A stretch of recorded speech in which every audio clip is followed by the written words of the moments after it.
Hey, what's up? What's up? What's up? Thanks for being here. See, I just did a stream in the car letting people know I'd be here. So thanks for being here, Michael, Modus, the rest of you. Thanks so much. I really appreciate it. For some reason, my D Live account's messing up. So whatever. I'll work on that later. But yeah, this is going to be a thrown together show because I've been working so much. I haven't had time to really follow the news. Just when I get time here and there to check out. Yeah, I don't know what's going on with D Live.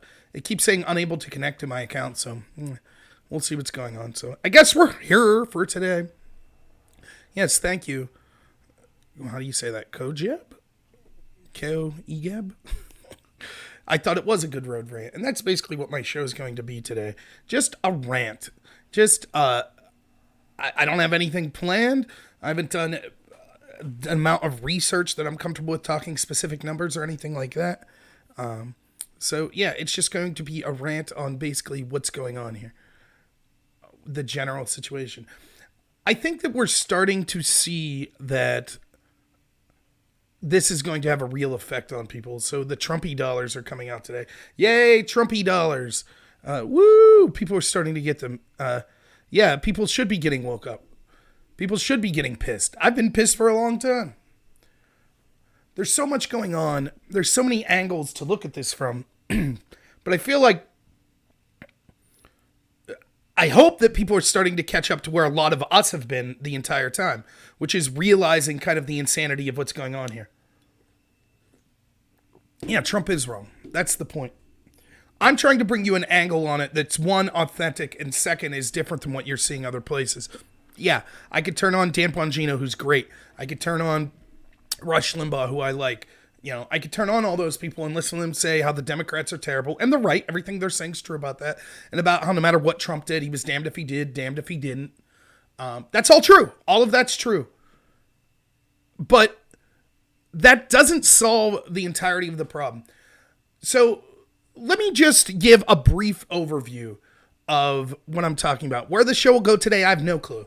It's going to be me ranting for an hour or so. You know, if you like a more streamlined format, probably not going to be the best show for that. So this occurs, this situation, I've been saying, let's go into the lead up of it. Very first thing I said, I've been on my show, I'm always trying to do an angle that's slightly different than what I see. Again, authentic though. And I want to gear my show towards normal people, whether you're on the right or the left, so that you don't have to consume hours and hours of media and things like that. And I just give you a starting off point where I break down the story in an authentic, truthful manner. And then you could, you should always double check me and look in for the information yourself. One of the things I've been doing in real life and on this channel is trying to advocate for the Republicans in 2020, trying to advocate for the re-election of Trump, and showing just how intolerable the establishment Democratic Party is, which it is. And also the wing of it, the socialist, communist, progressive wing, the Bernie wing, also awful. So I've been doing that a lot. So backtrack about 3-4 months. And when I'm out there in real life Republican meetings and when I'm doing stuff on my channel, I'm starting to hear something that worried me. And it was this idea of, oh, Trump's got this in the bag. Republicans are going to clean up. Trump's going to win 48 out of 50 states. And that could all be true. I don't know. I'm not clairvoyant. But what I said was, look, anytime you have that sort of hubris and that sort of confidence, it has a potential to backfire. Don't believe me? Ask Hillary Clinton and her supporters. So I said, I think it's a mistake. You should always fight tooth and nail, like any mistake could cost you. And that's how you ensure that you win, that you're giving your best effort. If you're sitting back on your laurels saying, we got this wrapped up, we're going to win 48 out of 50 states, then it's a huge mistake. And I said we should never underestimate the corruption of the establishment, of the shadow government, of the deep state, of the globalists, whatever you want to call them. There are nuanced differences to all those things. But basically the corrupt people that run the government that don't care about me or you, regardless if you call yourself left-wing or right-wing. They don't care. They're interested in eroding national borders, getting more power for themselves and their wealthy allies, having a system of globalism that's ultimately neo-feudalism, where we are totally dependent on the wealthy elites for our sustenance. There is no more personal freedom. There is no more personal liberty or personal responsibility. We are just children to be taken care of by our mothers that are the establishment globalist. And they'll give us bread and they'll give us circuses as long as we don't criticize them. LA. That's what they want. They want Zuckerberg living up on the hill while he's stepping over homeless people that are laying in the street and fecal matter everywhere. That's what they want. Hey, Zuckerberg's gated community is fine, though. That's what they want for us all. So I was said, don't underestimate these people. They'll do anything at all in their power to steal the election for Trump. There'll be allegations that come out from women. Oh, I didn't feel like reporting my rape the first time Trump ran for office, but now... And I said, you'll see all kinds of crazy stuff like that. And one of the things I said was they will intentionally collapse the economy. Now, I didn't say it would be through a disease or anything like that, but I said that's their goal. They'll be looking for a reason to intentionally collapse the economy. Well, that's where we're at. That's what Dr. Fauci wants. That's probably what Dr. Birx wants. That's what the media class wants. That's what Joe Biden wants. It's what Chuck Schumer wants. It's what Nancy Pelosi wants. It's what George Soros wants. It's what Mitt Romney wants. They want more power for themselves. They want to take away the right guaranteed by our founding fathers that understood that governments over time, every single one will become tyrannical. Every single one. That's why they recommended that we have to refresh the tree of liberty with blood. That's why they recommended revolutions every 20 years or so. Because they knew if you allow a government to go, it will constantly build more and more and more power. And that power is not in a vacuum. It's zero sum. The more power for the government means less power for you, the individual. That's what they want. So it's not that I'm some genius that I predicted this. It's just anyone who's had any following of history understands this is the directions governments go. You can give governments power through voting, but if you want to take the power away from the government, it's almost always through bloodshed. It's just the way it is. So it was easy for me to predict, look, they'll try something drastic. They'll throw a Hail Mary. Now, fast forward then a little further. So we start to get outside of January. And I believe it was late January, early February. I was doing the Patriot Super Panel, and it was the first time I was asked about the coronavirus.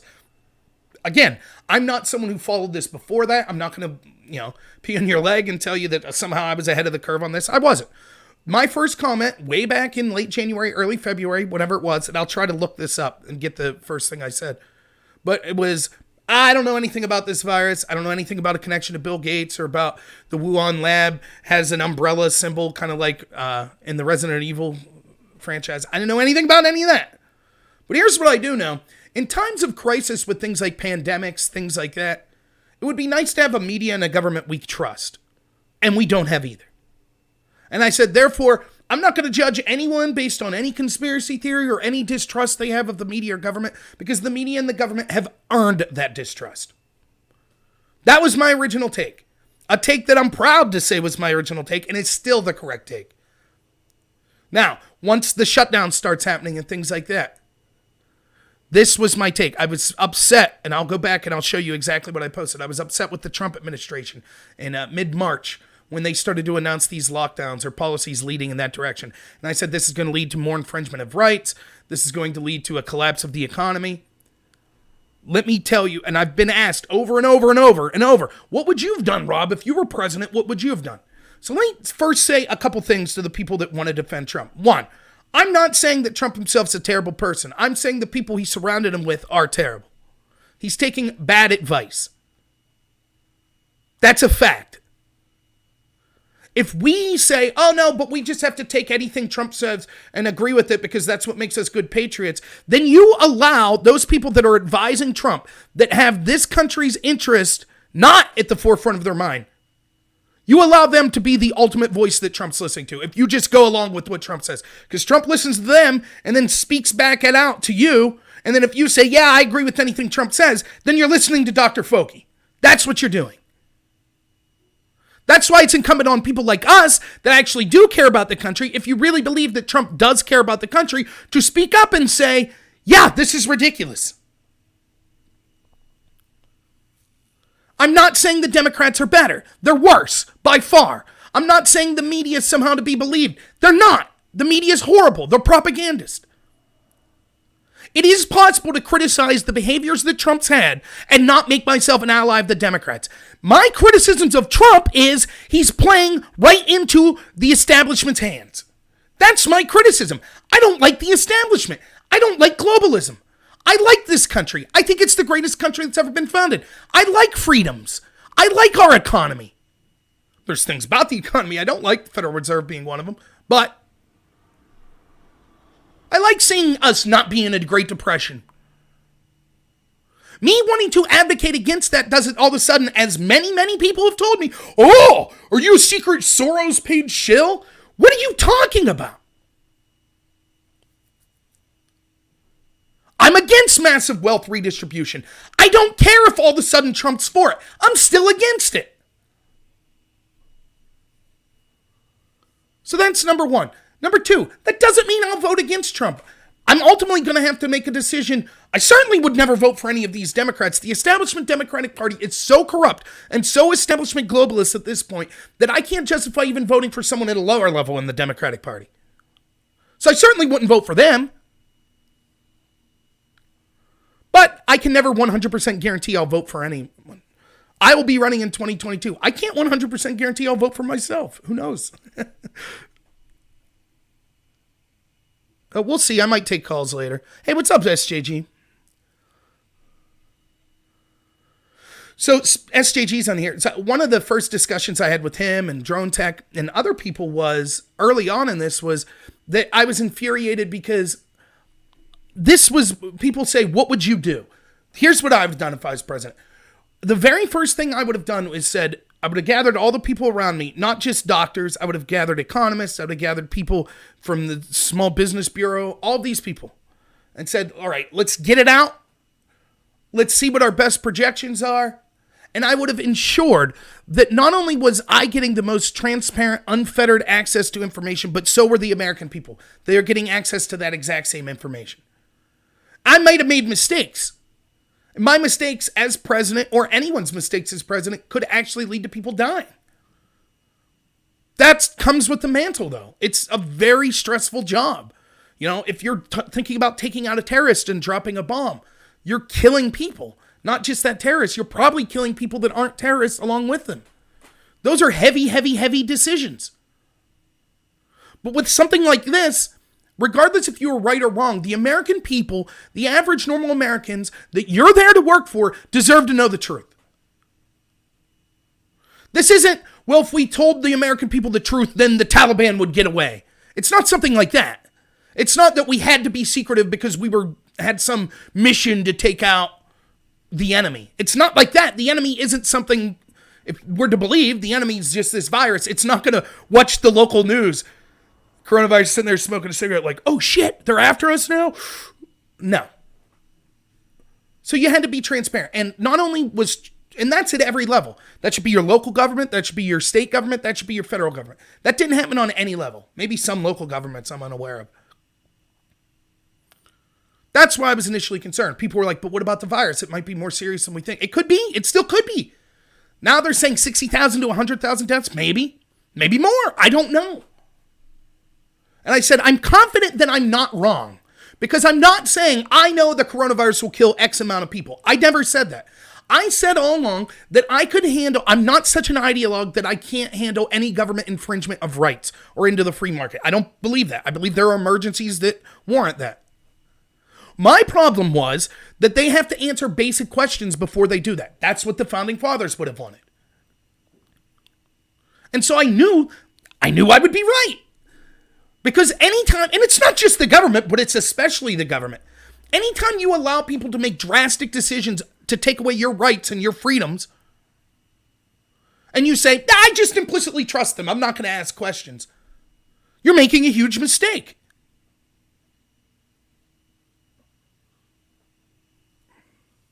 So I was right. And again, it wasn't like it was a bold prediction.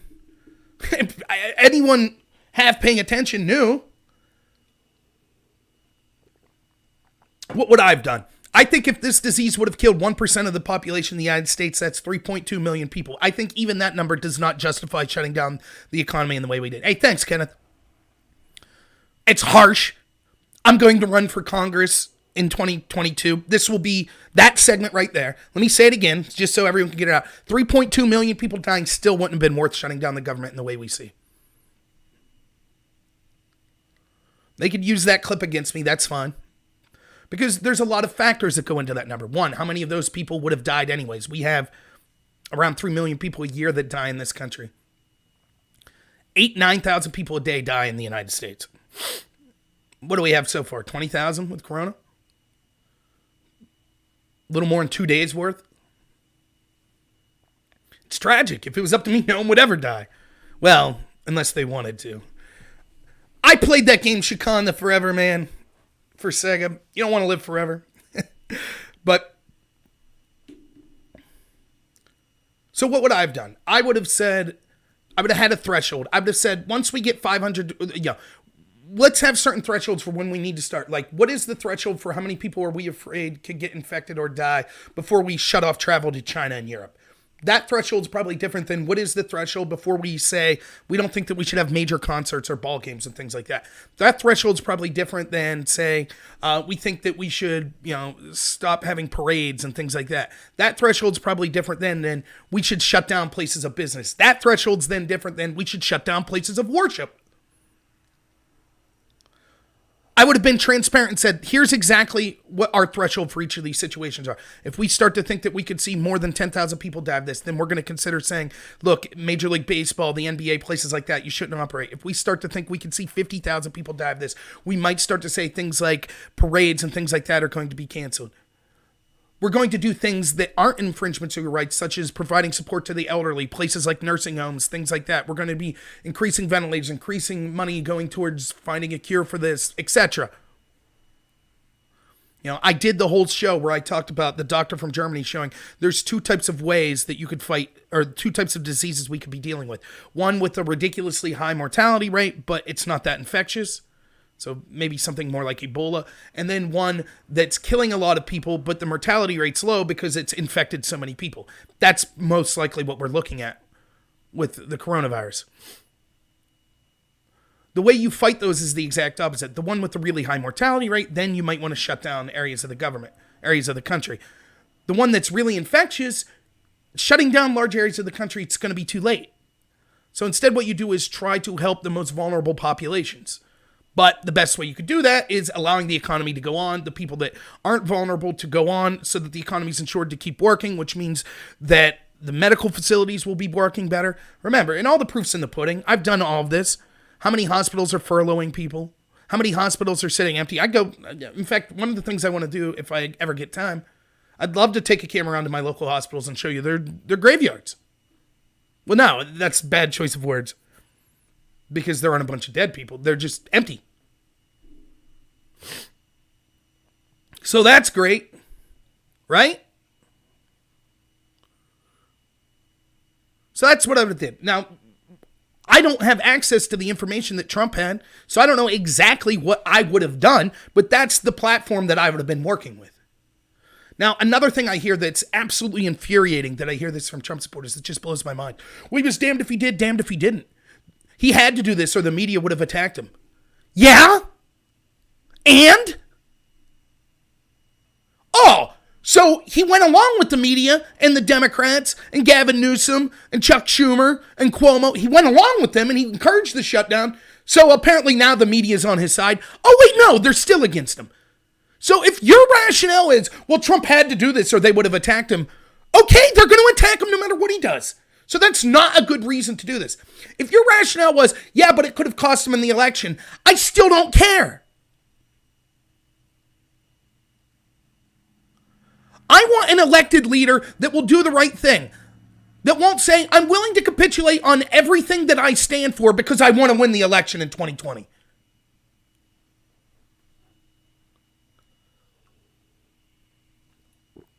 And I don't believe any of those.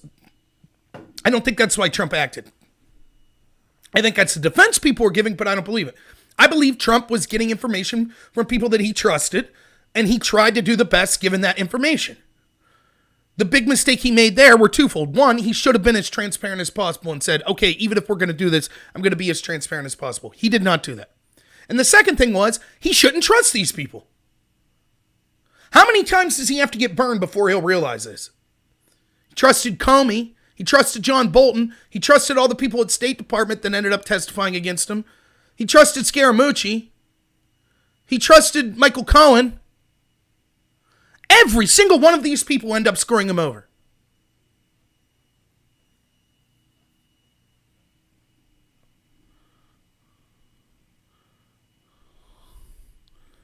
So, let me see if I catch anything. on the comments. Siri, leave me alone.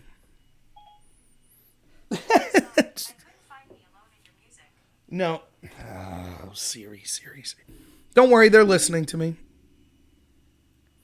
So that's what I would have done as president. I would have probably tried to triage, said, what's the greatest fear? And then, like anything, when you're talking about these things, what is the greatest jeopardy to our country right now? As president, I would have known the greatest threat to our country is an outlandish federal government that will use fear to strip people of their rights and setting the precedent for that to occur over and over again. That's number one. Second would be complete and utter destruction of the economy. Number two.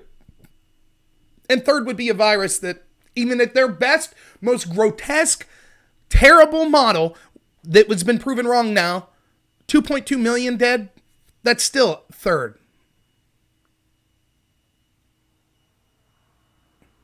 So Beth says, I don't understand how people think the whole world is in on the lie if the seriousness of COVID's a lie. Well, who said it's not serious? The flu's serious. Is the whole world in on the lie of covering up the flu? They haven't shut down. So is the entire world lying about the seriousness of the flu? Hundreds of thousands of people dead a year. 60,000 in the United States alone died of the flu a year. Is the U.S. and Italy? Italy, it was, what was the numbers I did? About 2,800 a month during flu season dead of the flu. Is Italy and the United States and Germany and China and South Korea and the rest of the world, they're in on the lie with the flu. Because we see right now the numbers don't match up currently with what the flu kills every single year. They don't match up. So why is the world in on that lie? Second, even if the world's right and they say, oh, okay, but this one has the potential to get much worse. Okay, and? Yes, governments inherently will use crisis to achieve power. That doesn't mean that every crisis is fake.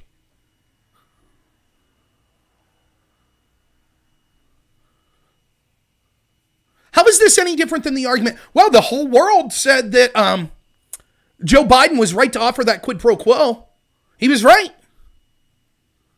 He was right to want that prosecutor Victor Shokin fired. The whole world said it, so there we go. Guess what? All of those European Union members that said that, yeah, they're crooked. Yeah, I said it. I'm not going to appeal to the fallacy of appealing to the majority. It's garbage.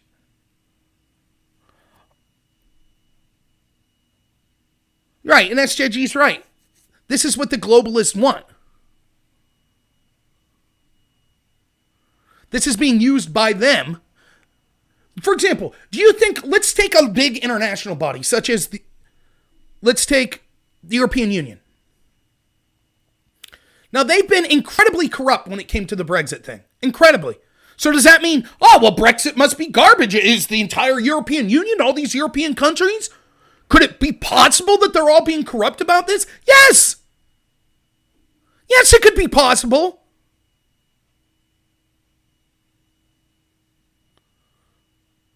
There are a lot of people dying of COVID, no doubt. The numbers are being inflated.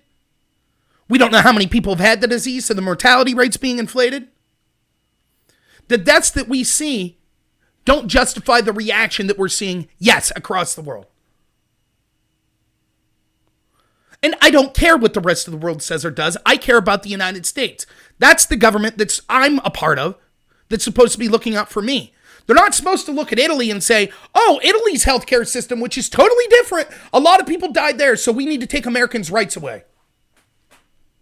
And you can see it happening in real time, not just in the United States. Remember, the last video I did last Wednesday, we were talking about, I can't remember the guy's name, but from the World Health Organization, Ryan, I think his last name was Ryan, who came out and said, okay, we're doing a good job of stopping the spread of the virus in public.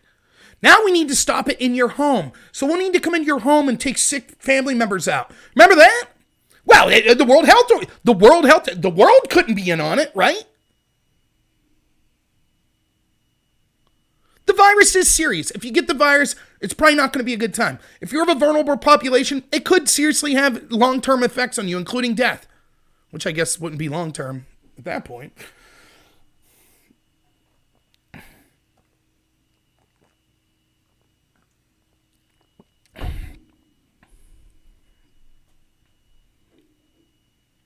Let's look at how something like this could occur in the United States. Let's say, theoretically, that there's some virus that's scaring the bejesus out of everyone. And so the federal government decides we're going to spend $6-8 trillion in helping to fight this virus. And a lot of that money is going to go to facilities that are trying to fight this virus. And they're going to give you the money based on who's on the front line of fighting the virus the most. Now, you're a hospital in, say, I don't know, Pennsylvania. You have a few people die. You're not sure if they died of the COVID virus. You don't have proof of it. There's a medical standard of you have to have proof before you put something on a death certificate or claim that that was the cause of death. But if you can find it in your brain to justify saying it could have been COVID, you stand to financially gain quite a bit of money for you and your hospital. You going to do it? I mean, what's the harm? We've already seen the excuse that was levied by some of the people that were pushing these models. Well, the reason that the models overshot, because they've been wrong over and over and over again. Not only were they wrong at the outset, but then every time they adjust their models and they say, oh, the reason the models were wrong was because we didn't take the measures into account that governments would take. So now here's the adjusted model. Then that model overshoots and they say, oh, okay, leave us adjust it again. Then that model overshoots. How come none of the models have been wrong the other way? Huh. Isn't that weird? Just like all the polls, right, in 2016, all the polls couldn't have been wrong. They all said Hillary's going to crush it, right? Huh. Or the media. Yeah, the media gets stories wrong all the time. Yeah, every single time it's against Donald Trump. They never have a story wrong that benefits Trump. Huh. How is that? I mean, could it be the entire media is against Trump?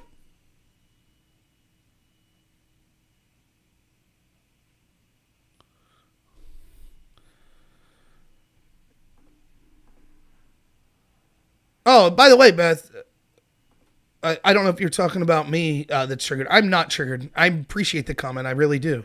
It's nice to have someone that's asking reasonable questions, and that's what we should all be doing. So, but that's what happens. So it's easy. It's not like you're in on the conspiracy that this isn't a real thing. That's not the issue. Of course it's real. But it's being blown out of proportion. Again, let's look at what we see being said with what we know now. Forget about the beginning of it, right? Let's look not at the numbers, what they potentially could be, but the actions and the comments that are being made now. For example, Governor Tom Wolf said when there were 3,500 deaths in Italy that they were having trouble burying bodies and cremating bodies because 3,500 people have died of coronavirus, and that justified the lockdown of my state of Pennsylvania. 2,800 people a month die of the flu in Italy. So no, 3,500 people dying did not overwhelm their country with corpses. That was a lie. He didn't say it could in the future. He said it's doing it now, and so did a bunch of other people. Remember when they said that there were do not resuscitate orders that were being passed all through hospitals, including those in the Midwest, and then you looked at some of those states had 2, 3, 4 coronavirus deaths? That was a lie. Remember when they went through a hospital in New York and said, look at how deplorable this is? But actually, that was CBS that did this. And actually, it was an Italian hospital. And they just called it a U.S. hospital. That was a lie. Remember when they said that tens of thousands of people were going to die because Trump wasn't sending ventilators? And Cuomo came out with this outraged speech and said, I want Mr. Trump to tell the 1,600 people that are going to die that he wouldn't give them ventilators. That was a lie. They have more ventilators than they can handle. Remember when they said that they were out of ventilators and hospitals were at capacity, but then they found 800 ventilators in a warehouse and Cuomo came out and said, oh, no, we're not nowhere near capacity right now. We're just worried we could be in the future. That was a lie. They weren't at capacity then.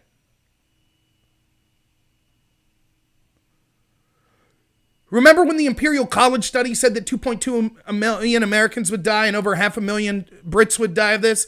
And then after one day of the new policy, they adjusted their numbers to 22,000 British people dying? That was a lie. That's fear-mongering, garbage crap. Now they're saying things like, we can't stop, Dr. Fauci says we can't stop social distancing until not one new case of the coronavirus. Imagine saying that about any other virus. Hey, we can't stop social distance policies until not one new case of AIDS. We still have cases of AIDS. Granted, it's handled way better now, but there's still new cases of AIDS. So, social distancing, 20, 30 years, who knows? Who could be sure that the vaccine will be 100% effective? No vaccine ever is. So, I guess that's that, right? Biden's top advisor saying 18 months of lockdown. Cuomo saying New York, we're looking till at least September before things could start to get back to normal.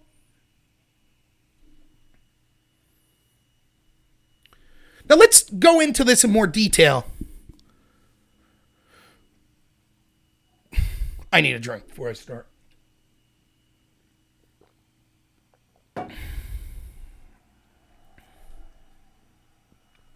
So when I was talking about this doctor, this German doctor, and then there was also a doctor that called in Ben Shapiro, and they talked about the two different types of diseases. The ridiculously high mortality rate that doesn't spread to a lot of people, or the lower mortality rate, but it's far more infectious. And there's opposite ways to fight them. The high mortality rate, you try as best you can to shut things down so it doesn't spread.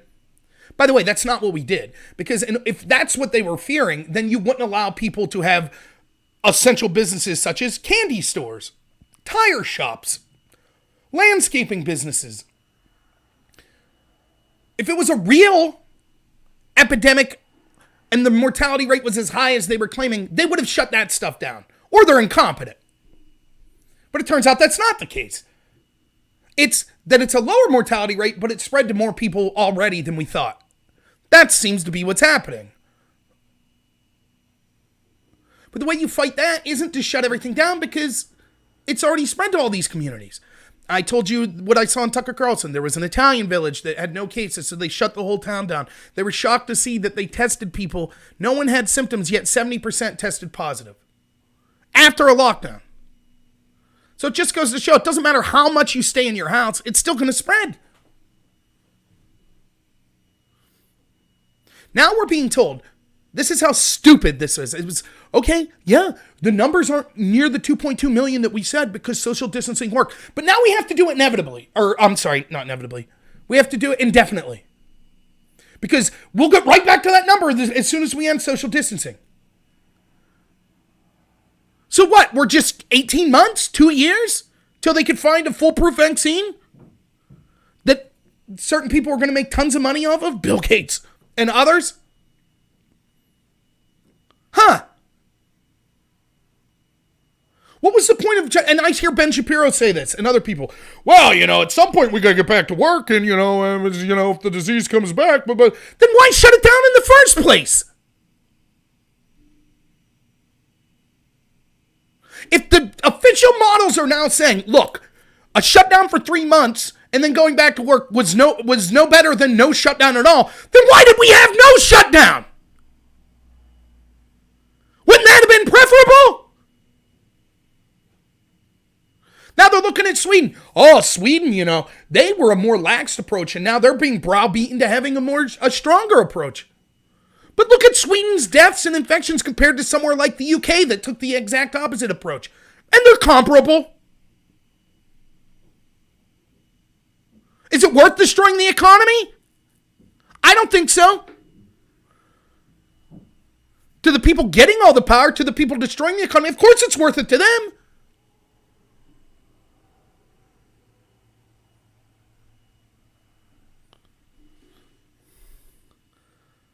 That's what we're seeing, though. So let's see some of the comments. So we end up in this situation where now we're told, oh, okay. Well, you took 1 month to shut down. Now you got to take 2. Well, you took 2 months. Now you got to take 3. Now you took 3. Now you got to take 4. Well, you took 4. Now you got to take 5. Well, you took 5. Now take 6. Well, what's that? You want to get back to work after 6? You want to have the lockdown lifted after 6? Well, we might as well not have a lockdown. The disease will just spread then. It's almost like, now, stop me if you've heard this. It's almost like before we accepted these massive infringements on our rights and the intentional collapsing of the economy, maybe we should have forced the government to answer questions. Oh, wait, no! I was told that makes me a bad person that wants people to die.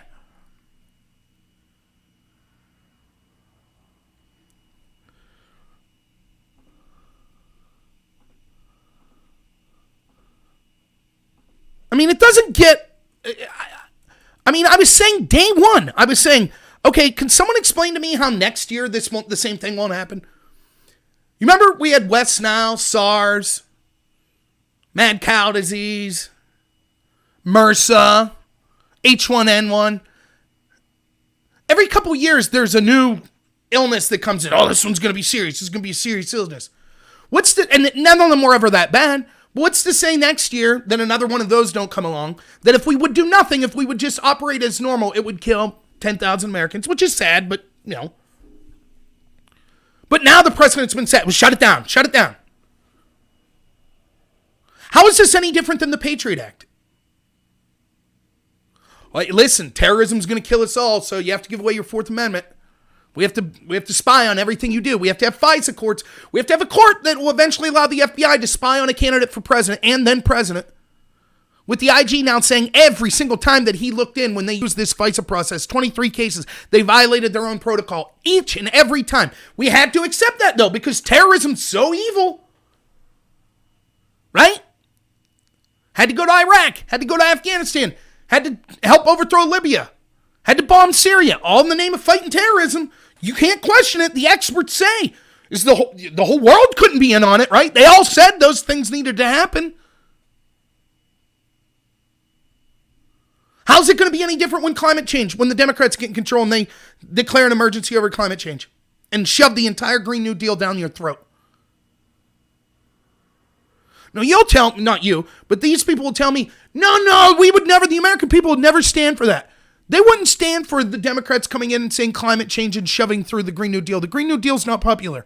Really, because you've just accepted, based on something that's killed less people than the flu, you've accepted, especially the First Amendment, huge parts of the Second Amendment. They're now proposing all sorts of IDs and biometric scans and drones and stuff to make sure that you're healthy before you're allowed out. That's violation of your Fourth Amendment. They've taken away your livelihood. They've made you completely dependent on them for sustenance, many of us, who are now, through no fault of their own, not allowed to work and now receive government checks, universal basic income type socialist garbage that's a Democrat's wet dream, now being pushed by Donald Trump.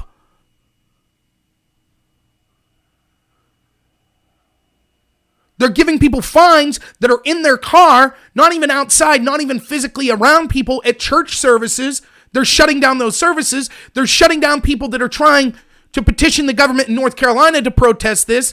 In places like Michigan, you can't buy seeds to grow crops anymore. You can't buy an American flag.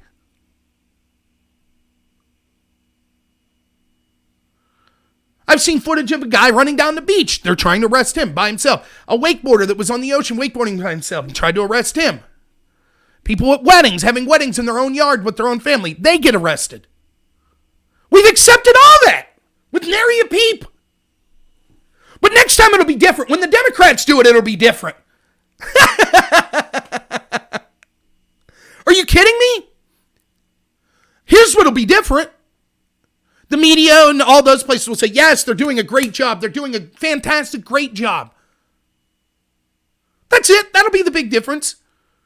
You'll have Trump supporters now that have cheered for this lockdown will say, no, the Democrats' lockdown's immoral.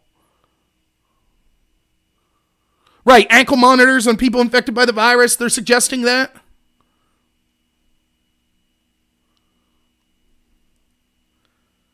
Now, if I would have said to you 6 months ago that this was coming down the pipe, most people would have said that's nonsense. Some people would have believed it.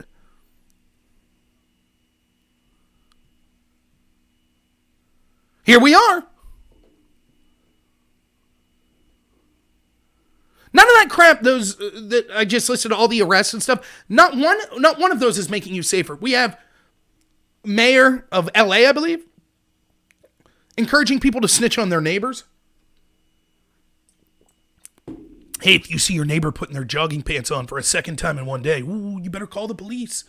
We have goons, police goons, that are waiting in shadows, bragging about it, in local parks, trying to arrest people trying to go to the parks. This is America. Have millions of people died from some illness? Are we under threat from an alien invasion? Did a volcano erupt and kill 3-4 million people? Nope. 20,000 people died of a cold-like flu, or a cold-like virus. That's it. That's all it took. But it'll be different. Don't worry. This won't set a precedent. Everybody knows it is almost without debate now. The models were wrong. We even had one person say, and I'll try to get this information, but I saw One of the people involved in one of these studies said, well, we overshot on purpose because we needed to scare people into social distancing. Sounds familiar, right? Just like the Obamacare. The guy who helped write it, right, said, well, we lied to people because we had to, because we know what's best. See, my whole thing, what would I have done if I was president? Been as transparent and honest with the American people as possible. Instead, what we're seeing is lie to them as much as possible. And say, but the experts said, well, the experts were wrong. Well, trust them today. Okay, well, the experts were wrong that day. Well, trust them today. Okay, well, they're wrong today again. Okay, but trust them today. At what point do we say, sorry, you've been wrong over and over again? Trump's putting forth a task force for when to put the country back to work. He should have hired me. You know what I'd have told him? Now! I don't care if you would have called me at 3 a.m. Do it now! Right now! I'm getting people calling me saying that their local grocery stores 40% empty.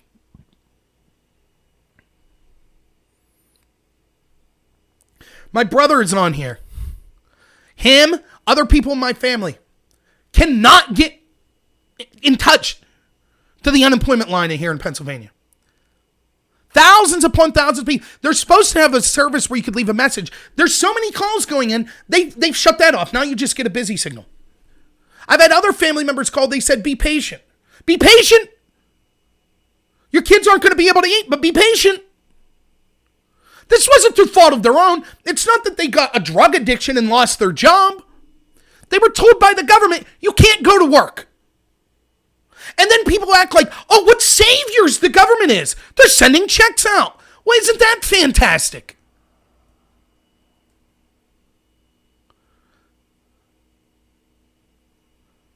Then you can't even you can't get in touch with the unemployment people. So what, you just suffer? Oh, well, it'll work out eventually, says a bunch of bureaucrats who are still getting their government checks, aren't they? Congress isn't going without pay. Their staffers aren't going without pay. The people at the unemployment office, they ain't going without pay. But you and your family screw off. Don't be so, hey, we're giving you money. You'll shut up and take it. Making you grovel. Normal Americans that did everything right their whole life. Just want to go to work. Just want to feed their families. Now have to grovel to the government because of a cold virus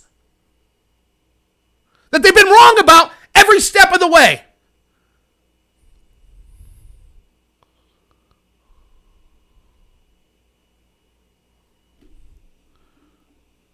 It's unbelievable. Again, my wife works at a bank. She says the small business loans, people around here, they have no clue. My friend Monir came on and did an interview with me. He said one of the big problems economically is going to be 98% of small businesses have never dealt with the government in this way ever. They don't even know how to go through the process of getting these loans. Once they do, they don't know the ins and outs of exactly how much has to go to payroll for you to get a 0% interest, things like that. People like to be left alone. They don't want to have to go to the government just to get by in their day-to-day life. Well, that's where we're at now. Everyone.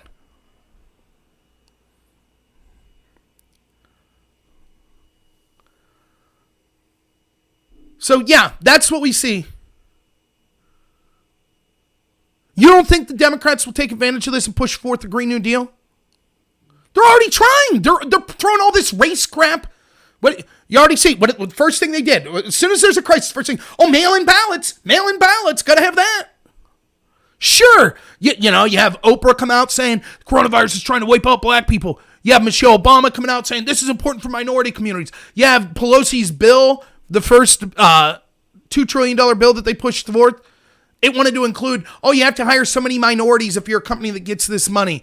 You have to, we have to have study groups that are made up of so many minorities. What does any of this crap have to do with an emergency measure to fight this virus or the economic impact of it? None. Yet they're pushing it now. So you don't think they'd push it on climate change? It's going to kill us all. Climate change is going to kill us all. You don't think they'll start to tell hospitals, we have $4 trillion to give out to hospitals in this country. If you have people that have died as a result of climate change, wait until you see the death certificates. This person had pneumonia because of climate change. Yep. The whole world's going to say it. Hospitals around the world say, well, they can't all be wrong.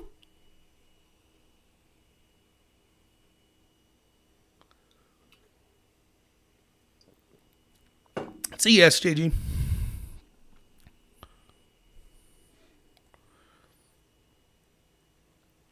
I mean, I'm tempted to go through. I'm not going to today, but just to go through some of these blog posts I've had where I'm just getting shredded by Trump supporters.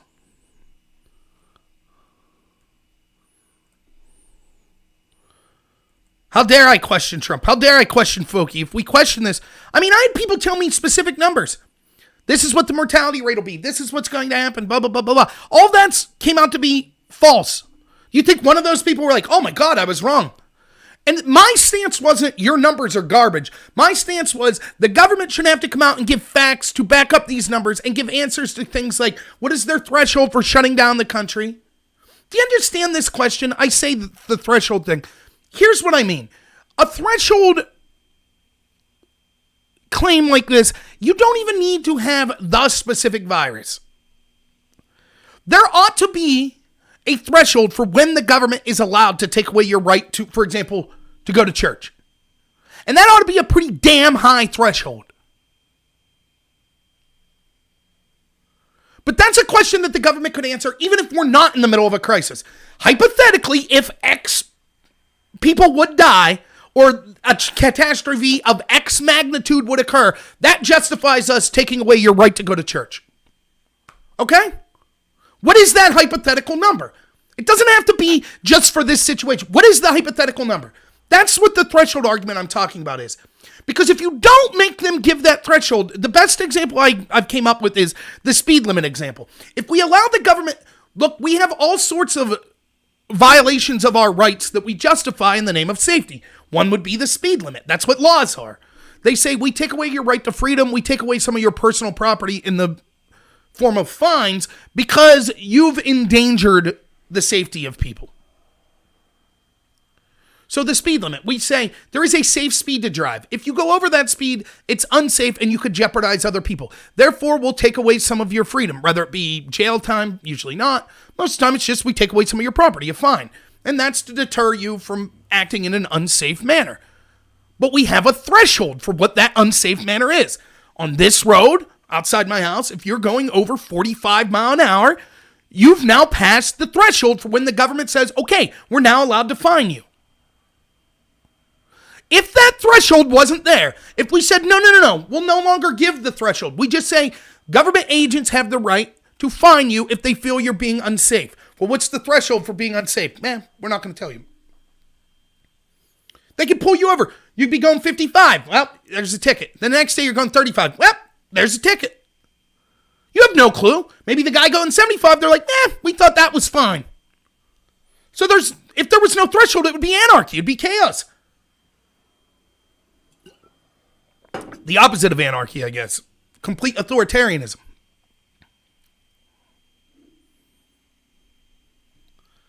So why would we allow the government to take away our rights to go to work, our rights to assemble, our rights to privacy, our rights to worship, our right to petition the government for grievances? Why would we allow them to take away those rights without telling us first, this was the threshold that we crossed that justified this? Instead, they just say, and look, Todd Bartley, who's someone you should check out at Williamsport. Check out talkwilliamsport.com. He's a journalist that I had in my show about 3 weeks ago, who's actually one of the people that get to ask our governor, Tom Wolf, who gets to be in the digital press poll and ask questions, him and his network. He asked that threshold question every day until about 3 weeks ago, he finally got an answer. He's like, what's the threshold for Governor Wolf shutting down? What's the threshold? They would ignore. You know what the answer finally was? We passed the threshold. Okay, but what was it? It's passed. Why do they do that? Because next time that they want to shut things down, they'll just say, okay, we passed the threshold. Okay, but what was the threshold? We passed it. That's all you need to know. If they didn't give us a clear figure, a clear reasoning of what the threshold was to issue the lockdown, then what the hell will the clear threshold be to lift the lockdown? And guess what? There isn't one. Dr. Fauci says when there's not one new case of the virus. People are saying 18 months. People are saying 2 months. People are saying 2 years. People are saying September. We have no clue. Because we didn't force the government to answer that threshold question in the first place before we allowed them to do this. So who the hell could blame them? Of course they're going to do whatever they want. You think they're going to take fault? And because they didn't have to give their models for how many people could be affected and what the threshold would be to justify these actions, and then the third thing was, what was the cost benefit of the solution? In other words, how much will the economy tank? How many lives will be lost as a result of that? How many lives will be saved by having these sorts of lockdowns? They didn't answer any of that crap. And so, predictably, what did I say would happen? All the people that were like running around with their hair on fire, including Trump supporters that I saw that I was arguing with, that was, we're all going to die. Millions of people are going to die. Oh my God, we don't have time for the government to answer questions. Shut up, Rob. You want people to die. Shut up. Just blindly trust the government. They won't misuse it. We just have to, it's a crisis. We have to trust them. We give up. The Constitution's just a piece of paper. You're so selfish bitching about your rights right now. People are dying. Shut up and just accept it. Those people, now when it turns out, oh, the people you told us to blindly trust and not question, their models were wrong. Do you think that one of those people have came out and said, holy cow, I was wrong? Of course not. They say, yeah, the model was wrong because we did what they said, and so now they saved everyone. They're heroes. They're saints. We have to keep listening to them. To these people, no matter what happens, 1 million people could die tomorrow. They'll say, yes! See, that was proof that these authority figures were right.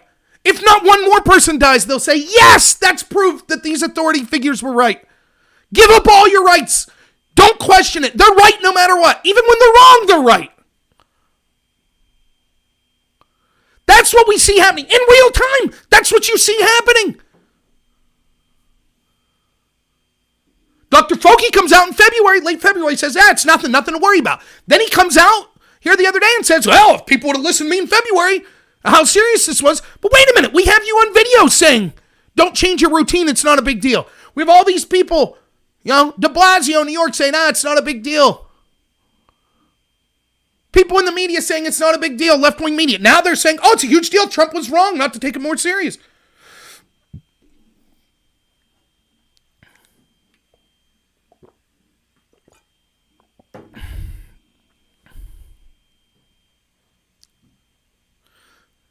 They're not going to admit they were wrong. I mean, the models were wrong. They were wrong. I didn't even say that I knew the models were going to be wrong. I had a hunch. I admitted that. I said I thought it was being blown way out of proportion, but I'm not going to lie to you and reframe history like they did. I said from the get-go, this could kill 5,000 people or 5 million people in the United States. I don't know. And I'm not saying that the government shouldn't be allowed to do a lockdown. There could be a scenario where that's warranted. Now, my threshold would say, even if it was 1% of the population, it still doesn't justify the lockdown we're seeing. That's my threshold. I do understand reasonable people could disagree. But my point was, you have to give the damn answer to what that threshold is if you're the government. You have to be transparent about what your models are saying. You have to be transparent about the damage that will be caused by your solution in the lockdown. You have to be transparent about how you feel that lockdown will save us. I mean, just think about that for a minute, right? Just that portion of it. Do you got any proof that your solution will actually save lives? Do you have any proof? Did you hear any? Have you heard any proof? Like, what, hypothetically, what, you say your model saying 2.2 million people will die if we don't have the lockdown. How many people is your model saying that the lockdown will save? They didn't give that answer. How is it that the lockdown will stop it? They didn't give an answer. Now they just say, see, we were right. We were right. Right about what? Just imagine it. Like I said, hey, guys, and I've used this example. I don't know if you guys heard that are listening on my channel. There's going to be a giant asteroid that's going to hit the Earth and kill us all. Unless each of you, I have 29 people watching right now, so unless all 29 of you send me $100, this asteroid's going to kill us all. So you got to send us some money. Oh, you're questioning that? You want the world to die of an asteroid? You scumbag? Then once you all send me the money, see, the asteroid didn't hit. I was right. Stay tuned to send me money next year.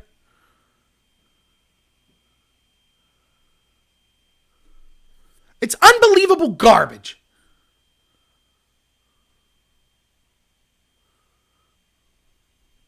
How do we know that, JoJo?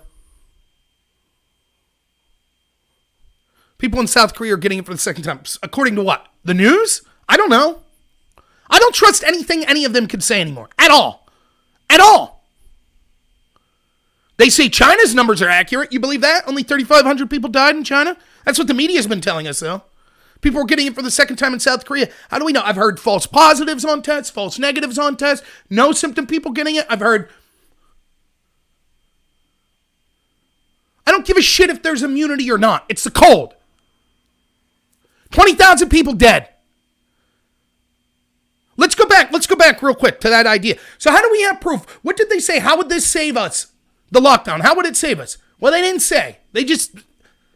Here's a problem. Millions will die. Listen to us. Give us a blank check so we can spend $8 trillion. The lockdown will save us all. We're not worried about... If you have a concern about the economics, then you're a scumbag. See you later. Yay, we were right. That's what they said, right? Now we're told by some of the very same people that suggested that when Trump says, maybe it's time to get back to work, they say, whoa, whoa, whoa, whoa, whoa. If you go back to work now, it'll be like we never even had a lockdown. We'll go right back to the original models. So then how did the lockdown save? Why weren't they honest then? Presumably they knew that. So a real transparent response would have been this. Our models are showing that 2.2 million people could possibly die. And therefore, we want to lock down the country. Our threshold is once we start to get over, insert your number, 100,000 people dying, we need to take drastic steps. So now we're going to lock down the country in the manner in which we're seeing now. We think that'll bring the deaths below 100,000.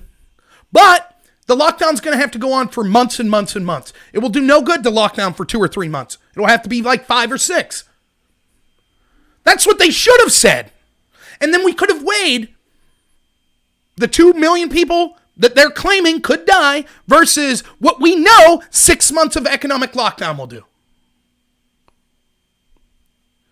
And the American people could at least then have been informed about the solution and the problem. Turns out that model was horseshit, the 2.2 million. But at least then, you could have said at least the government tried to be transparent. Instead, the very people that said we need a lockdown, they acted like, oh, we need a lockdown. When won't be lifted? Oh, it won't be that bad. And then when Trump's like, okay, we think we could lift it, they're like, oh, no, you can't lift it. We knew from the get-go that if you're going to have a lockdown, it's got to be for months and months or to be ineffectual. That's right. The numbers were pulled out of someone's ass, just like they always are.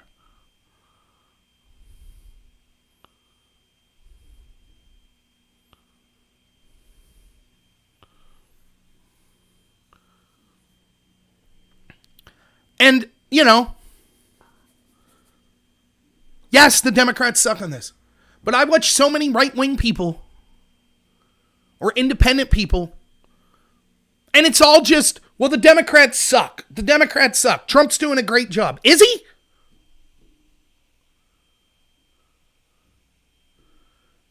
Is this a great job? Now, I know that the people saying that think this is an unprecedented situation. Is it? Is this unprecedented? Is this worse than when terrorists were going to kill us all after 9/11? Remember when terrorists were going to get their hands on nuclear weapons or a biological weapon and release it? Remember that? And they were going to kill millions of Americans, or an EMP. You remember that? Or climate change, it's going to kill the world. You remember that? So how's this unprecedented again? It's just unprecedented in that it's the most recent example of the government saying, we're all going to die if you don't give away your rights. In that sense, it's a big deal. But unprecedented? The only thing unprecedented is the reactions to a virus. That's what's unprecedented. Yes, they're spiking the death numbers. Yes, remember, the mortality rate comes from the numerator, the people that have died from the coronavirus, and the denominator, the people that have had the coronavirus. They are intentionally underreporting how many people have had the virus. That's why they're not doing random testing yet. Because when it turns out that way more people were asymptomatic and had the virus, just like a regular cold, that kind of puts a damper in their whole story, right? then there's no justification for the lockdown. So they'll drag their feet. They don't want to do that. And they're way overinflating the amount of people that have died.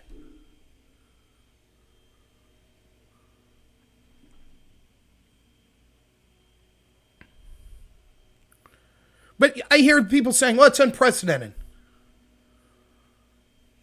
I don't know that it is. I know this. I supported Trump about as heavy as anyone I know.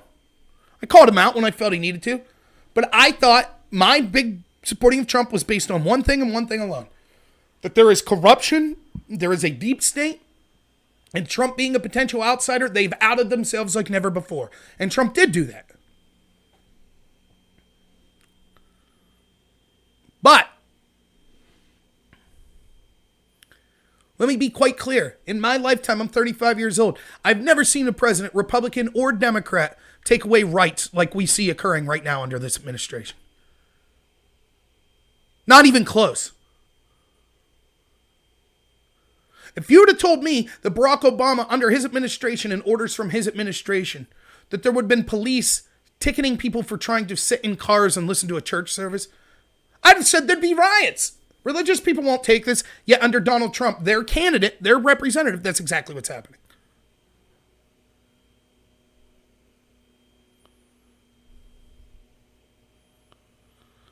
Yeah, I mean, what's the other choice? The establishment Democrats, of course, they suck. But at the end of the day, what's it matter? If everything the Democrats wanted in their Green New Deal garbage gets shoved through under Donald Trump, what the hell does it matter if Trump wins in 2020? Oh, trust the plan. If Trump wins in 2020, then shit'll get real. Then we'll really get to the bottom of it. Yeah, and all the small businesses that lost their entire livelihoods and the people that have lost their houses and, you know, the people that suffered depression or spousal abuse or, you know, substance abuse or whatever, because under a Trump administration, their economy was completely collapsed in garbage, authoritarian ways, which this country has never seen. I guess they're just cannon fodder, right? Screw those little people.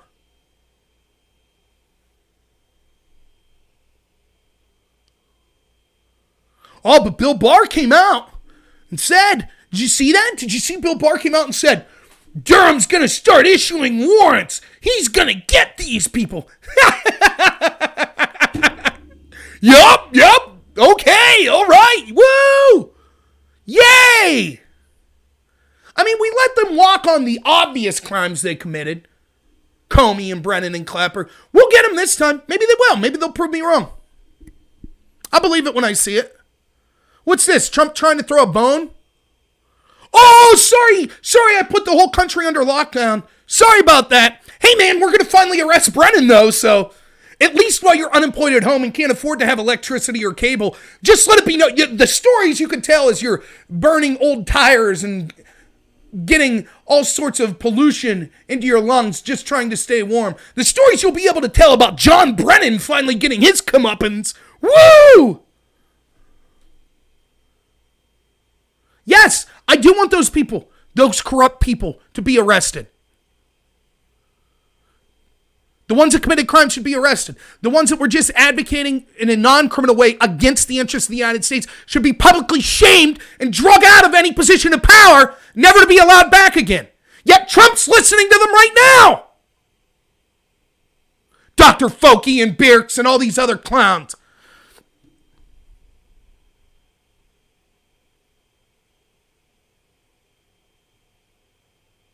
Ford Nation, yeah, great question. Ford Nation, did you see what Trump said? The lockdown is his. He decides when to lift it and decides when to have it in place. Did you miss that, Ford Nation? Again, I don't understand this argument, as I've been saying from day one. Let's go back to Virginia before this whole virus. Ralph Northam was passing all these anti-Second Amendment laws, right?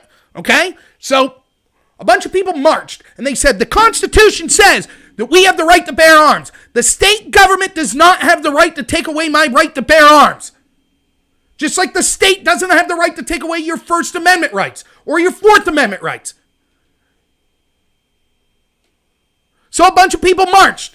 Had Donald Trump came out and said, Listen. I talked to Ralph Northam, and I agree with him. I agree with his gun policies. I think they're a great idea. And I'm not going to enforce it federally, but I do think that people should voluntarily comply. Would you, Ford Nation, be saying, Trump did nothing wrong. Trump didn't take people's rights away. Trump's just allowing the states to do what they want. The guy came out and said, it's my lockdown, and I'll lift it when I want. That's what Trump said. I'm sick and tired of this argument that I hear over and over. Anytime Trump does something wrong, well, no. It was someone. It wasn't Trump. It was John Bolton. Or it wasn't Trump. It was this person or that person or this person or that person. Okay, then, if that's the argument, then you can't have it both ways. Then Trump's a terrible effing leader. He's doing nothing to fight the coronavirus. He's just saying, the states will do everything they want themselves. I'll just sit back. Congress passes the trillions of dollars. I put my signature on it. The states are taking the lead on how to fight it. I'm just sitting in my comfy chair. Is that what we're saying is happening? Because Trump's saying the opposite. Trump's saying it's all me. I'm the one who makes the decisions. But now I'm supposed to believe, no, it's not Trump. Trump's just lying to us. How is this any different than when Joe Biden said, yes, I'm doing a quid pro quo in the Ukraine. That's what I'm doing. Me and Obama did a quid pro quo in Ukraine to fire the prosecutor looking into my son's company. But then I had to listen to Biden supporters say, no, don't trust Biden's actual words. Biden was wrong when he said that, but trust him about everything else. So I don't trust Trump when he says it's his lockdown. I don't trust his own words. He didn't take the rights away. It's not his lockdown. That's bullshit.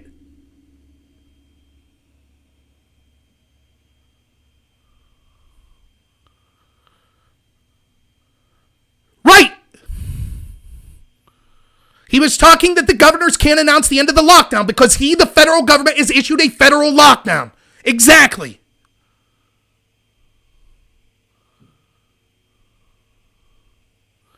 How is that out of context? Explain it to me. Trump said that state governors cannot announce the end of a lockdown because it's a federal issue. Is that not what he said?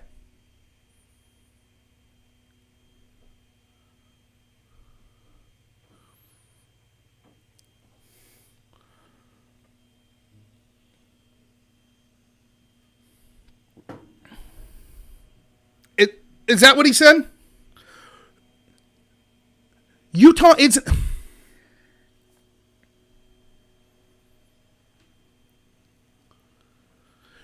There are things in Utah that's locked down.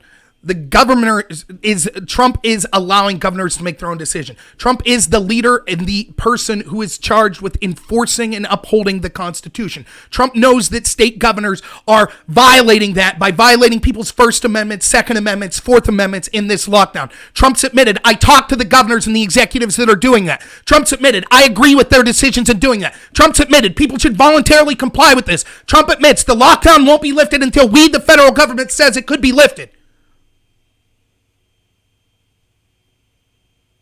Oh, but people are allowed to go to work in Utah. So, yep, you're right. Trump isn't doing anything. Explain to me, Ford Nation. Explain to me. What has Trump done then? Ford Nation, what's Trump done? So it's all the states making their own decisions. Trump hasn't issued any lockdown. Trump hasn't taken one person's rights away. He hasn't issued any lockdown, right? Okay. So what's Trump done?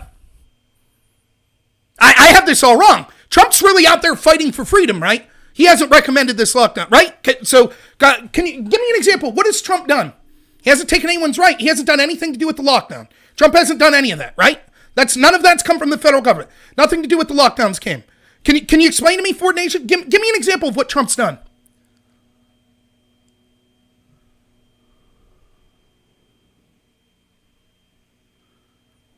And here's another thing. Let me just burn it all down. Why am I yelling, Brett? Why the fuck aren't you? I'm so sick and tired of this attitude. Oh, it's just the end of the country.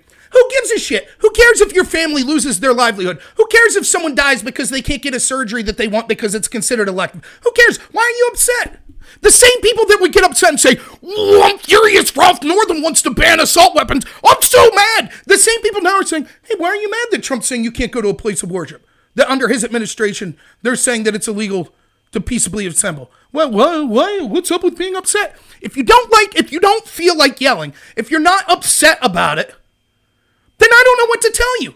Maybe they should, you're right. Let's just do like the, who said that? Let's make sure yeah, Brett. Yeah, right? I hope that you're right, Brett. There's no need for me to be upset. Maybe you'll get your wish and the World Health Organization could come and take your children and your loved ones away from you to keep them safe in special facilities. And no need to yell, hey, they're just taking my family to a good facility.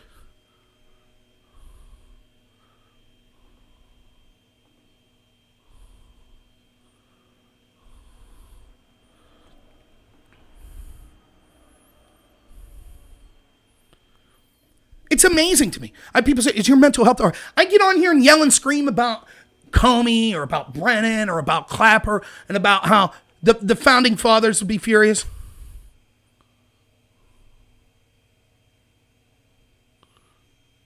No problem with that. But as soon as I start criticizing the federal government under Trump, it's, are you okay? Why are you upset? Why would you be yelling?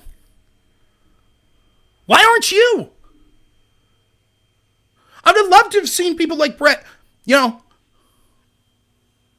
when the founding fathers were writing the Declaration. Why are you people so upset here with the Declaration? It's just a stamp tax. What are you upset about?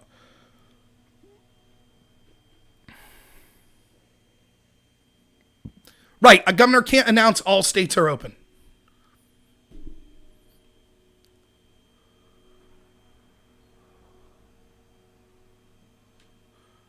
Trump is saying that there are federal lockdown guidelines. Are you disagreeing with that, Blase? That Trump hasn't said there's federal lockdown guidelines? That there are things with the federal government that are locked down? Are we disagreeing with that? Are we disagreeing with that Trump has endorsed the lockdowns of places like New York, California, Pennsylvania? Are we disagreeing with that? I don't understand how you could have your cake and eat it too. There's only two possibilities. Trump is endorsing these lockdowns and has federal policies complying with them, or Trump ain't doing shit, and he's totally sitting back on his laurels while the governors are doing everything. There's no in between here. There's not, unless you have some kind of proof that Trump's fighting vehemently against these lockdowns while doing something else.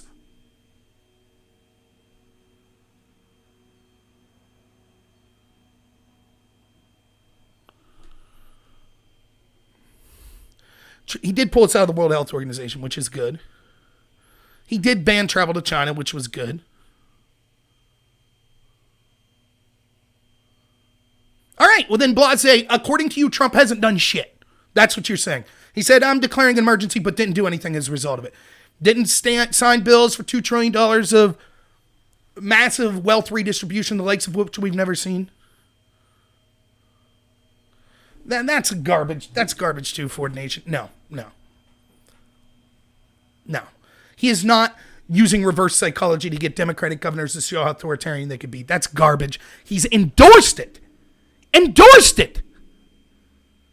if he later comes out and says, oh, secretly I was against it the whole time, but I allowed the economies to be destroyed in these states and therefore the federal country as a whole because I just wanted to say I told you so? No, sorry, not buying it.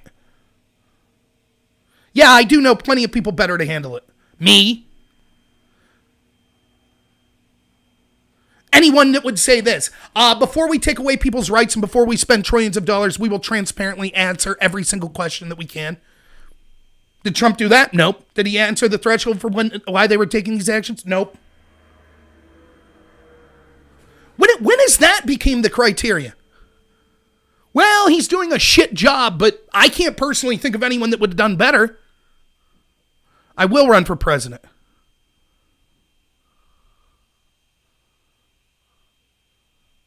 I won't win because I'm not a billionaire and because I don't have the media's backing, but whatever. Fine, I'll run someday. I'm running for Congress in 2022. How hard is it to just be transparent? I would rather have someone who gave an honest try and showed the American people why they're taking the actions they're doing than to say, yeah, I did everything perfectly, but I can't tell you the reasons why I did anything. No, I'm not running in 2020. It's obviously too late for that. How the hell would I even campaign? I can't go door to door, right?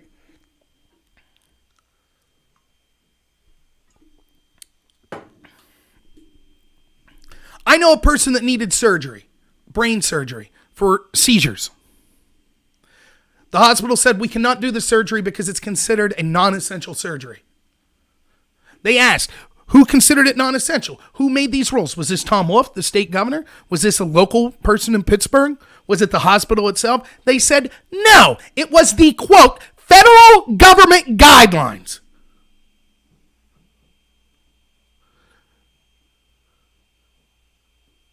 The federal government is issuing guidelines on which sorts of surgeries are essential and non-essential. Wait, federal? Who's that? Who's in charge of the federal government?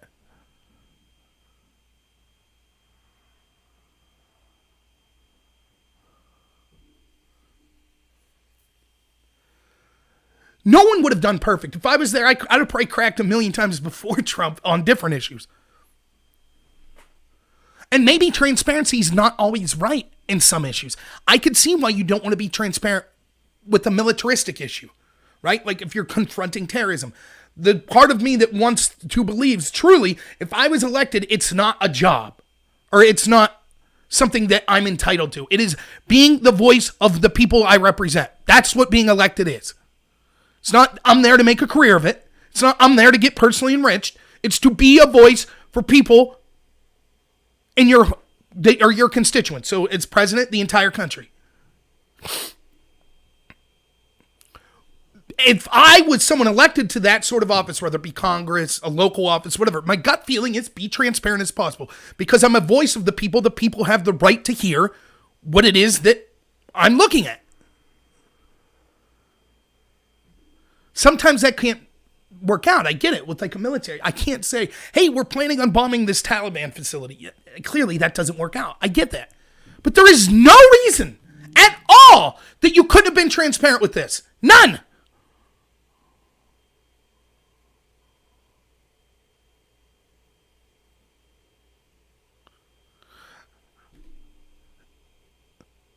During an emergency, did my friend... Yes, I've had emergencies where I've had friends die.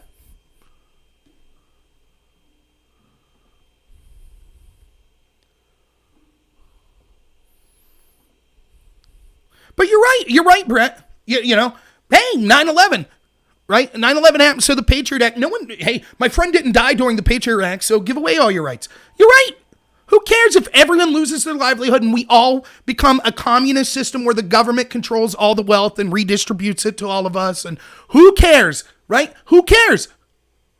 There's no reason to get upset. You're just a baby if you actually care about the Constitution and rights and things. You're just being a baby. You're right, Brett. Solid point there. You'd be the first person to kick and cry and scream like a little baby. My job got taken away. Please, government, pay for me. It's not fair. Oh, but government, I might get sick. Make sure no one's allowed outside so I don't get sick. But you're right. I'm the little baby because I care about rights for all of us. I'm someone who's pre-diabetic, who's overweight, who's asthmatic, puts me in the vulnerable category for the virus. I'm someone who's considered an essential worker. I haven't lost one dime through this lockdown. So none of these things I'm saying are for my personal benefit. It's because I care about the country. Unlike whiners like you that will say, oh, we have to accept the total erosion of our rights, or else you're just a whiner. It's just rights. It's just the economy. We can't have people dying. You didn't have shit to say when it was the flu, though. You don't care about all the people that died from that. It's just, you're just another scumbag that only concerned about things that directly affect you. Oh, in my opinion, we should be allowed to take other people's rights as long as it affects me. Go vote for Bernie. Go push AOC in the Green New Deal. You're right. Next, you'll be telling us, oh, we need to make reparations as well. We might as well pay reparations. Reparations aren't going to kill my family members. You're just a whiner if you have problems with them.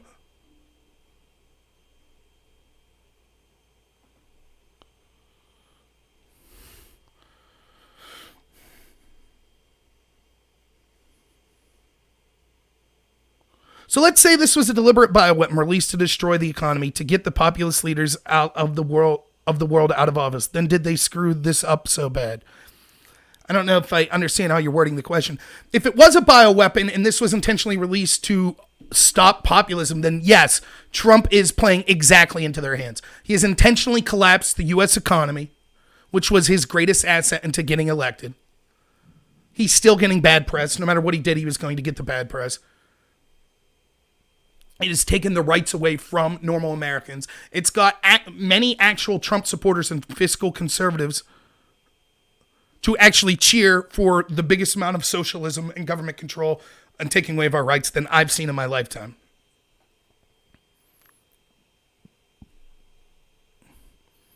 Illegals won't get a check. Maybe, but I guess they shouldn't. I mean, that's the other thing. We see these small victories. People, this was just like when the IG report came out and the FISA abuses. Normal Americans are so screwed over that we take... This was a victory to Trump supporters. Hey, man, did you see that they actually took away the recommendation to throw Roger Stone in jail for 5 to 8 years? Did you see they dropped it down to like 3 years? Yes, we did it. Trump supporters did it. Finally. Whew. What's that you say? Oh, he committed the same crime that we have proof that Brennan, Clapper, and Comey committed, and they got 0 years? Yeah, but it's a victory because Stone only got 3 years. That's a victory. Yeah. Bill Barr did a great job. I guess we can celebrate that illegals won't get a check. They'll still get all the government. I'm sure they're still showing up to food banks that are beginning federal money. I'm sure they're still showing up to hospitals that are not paying, that are paid for with federal tax dollars. I don't understand the question. Then is it worth it? If this was an intentional weapon designed to get Trump taken out of office, is it worth it if it gets him taken out of office? Well, seeing as how I didn't want him taken out of office, no. I guess it's a really bad thing. You've screwed over the economy, the American people, and I don't want Trump taken out of office, so it's a terrible thing. I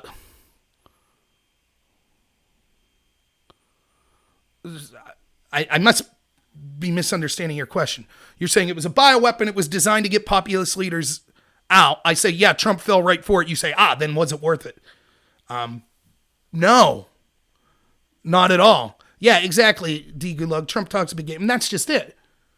Again, I'm not saying Trump's someone who got into office saying, I'm going to take people's rights away from them. But he appointed people around him, and he's listening to people that is their agenda. That's exactly what's going on.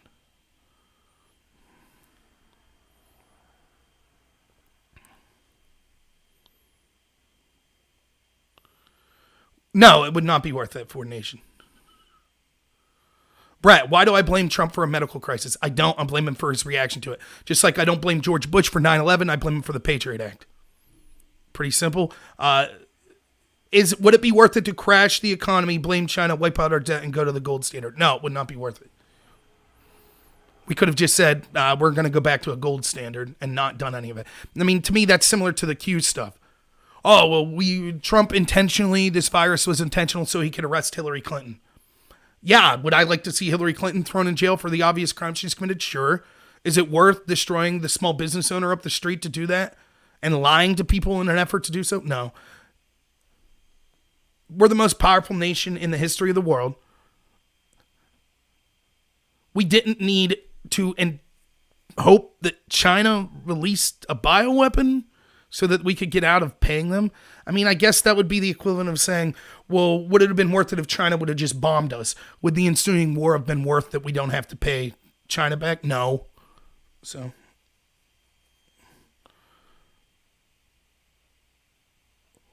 Why? Okay, but here's the problem, Ford Nation. So then why is it that the people that have to suffer the brunt are the average everyday Americans? We couldn't have came up with a better reason other than releasing a virus, then destroying the economy, harming normal Americans irreparably in many cases.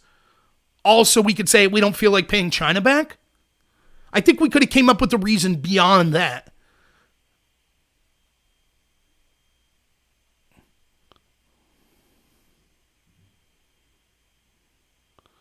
Right, and Tigger, that's exactly right. Government overreach is an outcome of how much pressure we put on our officials. That's one of the things, like, there's part of this, there are people involved that are corrupt that actually want to erode national sovereignty and things like that. But a lot of this, particularly at the local and state levels, what you're seeing is sort of this one-upsmanship. It's the same virtue signaling we see with like transgender issue. Now, every one of us, for example, I talk about this a lot in my channel. There are certain truths that we are now forced to claim aren't true. For example, on average, men are more athletic than women. In sports that require like raw physical strength and things like that, on average, that doesn't mean that there isn't a woman that couldn't beat me, but on average, men are on average more capable of that than women. There are other things cognitively, like linguistic skills and stuff like that women, I believe, tend to favor. Like, it's just a fact of life, right? But we have to pretend that's not the case. We have to say, if you're a man and you say, no, now I'm a woman, we have to pretend that that's reasonable. Yeah, there's no biological difference between men and women. And so if you're a man who wants to claim you're a woman and then go box women and beat the crap out of them, that's perfectly reasonable. We all have to believe that. Now, every one of us goes to bed at night knowing that's garbage. We all know it's garbage. But no, me and you, we're not afraid to say it. But so many people in the public eye are afraid to say that. So they have to be like, oh, yeah. It's the same with this. Now, I guarantee that many of these local governments and state governments, they were like, wait a minute, we have significant questions about this. Like, if you're in Nebraska, like, you got to be thinking, like, wait, how's this really going to affect Wyoming? You know, I mean, yeah, it'll kill people and that's sad, but it's not going to have the effect that it had in New York City. But you can't be that one governor that's speaking out. Like, I have questions. Oh, no. Look at Sweden. Look at how they've been browbeat. Look at DeSantis in Florida. So you go along to get along. And then what's worse is, the worst of the leaders, they're like, not only will I go along, I'll one-up it. Oh, you're going to lock down for 2 months? We're going to lock down for 4 months because we really care about our people. And that's what happens. The Event 201 ties. Here's the thing. Do I think that Bill Gates wants globalism? Yes. Do I think that he would profit massively off of a mandatory vaccine? Yes. Event 201 specifically, here's the thing. How many of these events have gone on over the past decade? Things like this. I don't know. If I set a mouse trap up every night for a month, and on night 24 it kills a mouse, and my wife goes, aha, I'm skeptical. The same night you set a mouse trap out, a mouse happened to be there. Did you plant the mouse? I'd say, but I put the mouse trap out 30 days before it. So I don't know enough about it. Were events like Event 201 occurring all the while? And so it's just, if I'm Bill Gates and every month I'm doing some sort of pandemic awareness thing, and then inevitably a pandemic will hit, then all of a sudden it looks shady, I guess? I don't know. My level, and again, and it could very well be true, and I've said this, look, the mainstream narrative is that Epstein killed himself, so I will never pick on anyone for any conspiracy theory they have. I won't. But I'm kind of ill-concerned with it in the sense that, how does that affect, if Event 201's real, and that's really what we're seeing now, then Trump's hugely dropping the ball, regardless if you're Republican or Democrat and you're a governor, you're hugely dropping the ball. We're doing a disservice to people by falling for this trap, destroying the economy, etc. If it wasn't Event 201, then exact same result. All the government's massively dropping the ball, etc. So I guess I haven't looked into it enough. And it's certainly, if it was something that intentionally happened, I would hope that the people would be found out. They won't, but you would hope that they would be brought to justice. But the end result's the same. The reaction is killing this country, and we should be against it. Yeah, I know. Well, not only does Bill Gates have part ownership over the Wuhan lab, but it's also a World Health Organization lab. The World Health Organization, after this came, not only have they defended China the entire time, but not only that, but they were actually putting out, in the heat of this, when it first started coming to Western countries, instead of putting out memos on how people could keep themselves safe or what governments could do to try to keep their population safe, they're putting out memos that said things like, don't be racist, don't talk crap on Chinese people. That's what the World Health Organization was doing. Thank you, World Health Organization. Yes, you're right, racism is bad. So, yeah, I mean, the fact that the WHO, Bill Gates are all tied into this Wuhan facility. I mean, my gut feeling, with no proof whatsoever, so take it for what you will, is this was something that was being weaponized in that lab, that it was being tested, but I don't believe China released it intentionally. I believe that it accidentally got out, then it affected their population, and they, just like our government did, said, okay, here's a crisis, how can we take advantage of it? So they lied about it, and they wanted it to spread to other countries. Of course they did, because they didn't want to be the only country to take an economic and a political hit from this. So they lied about it so that it would spread to other countries. And then all of those countries said, oh my God, the virus, well, how can we use it to get some stuff done that we wanted done. And in the United States, we see the Green New Deal creeping up. Democrats pushing that. We see wealth redistribution. We see a resetting of certain amounts of debt. We see massive infringement on people's rights, stuff that big government people wanted all along.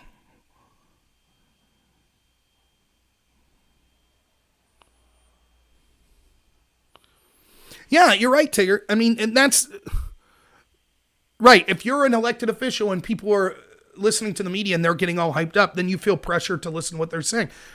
That's what most people do, but that's not what a real leader would do. And the truth is, we don't elect real leaders. So let's see. Did I miss anything else?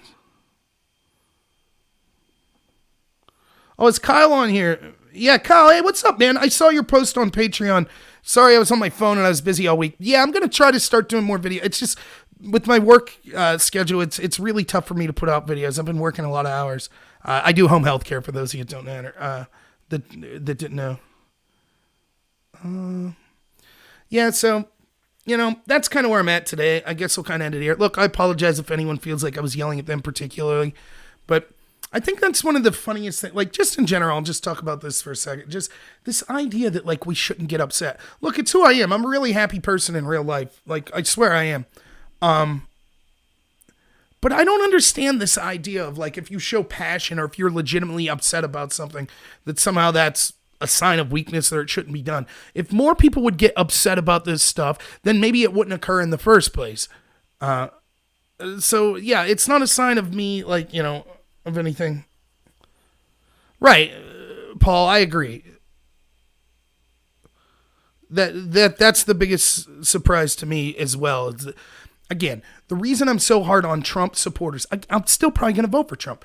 Look, I'm kind of tongue-in-cheek when I'm saying I know I could have done better than Trump. My gut feeling would have been to do better than Trump, but maybe Trump's gut feeling was too, and he was overridden by the people he had around him. I don't know. But I don't see how transparency was the wrong answer in this. I don't. I know why not to do transparency. And I've said this all along. The reason, if you're a government leader, whether it be local, state, or federal, and you don't want your models to get out there and you don't want to answer these threshold questions, is if you're honest about here's what we're looking at, here's why we're taking the actions we're taking, and here's what we think those actions will accomplish. If you give that straight out, and then any part of those three things you just said turn out to be wrong, then you're going to take heat. Whereas if you refuse to give answers to any of those questions, you could claim victory no matter what.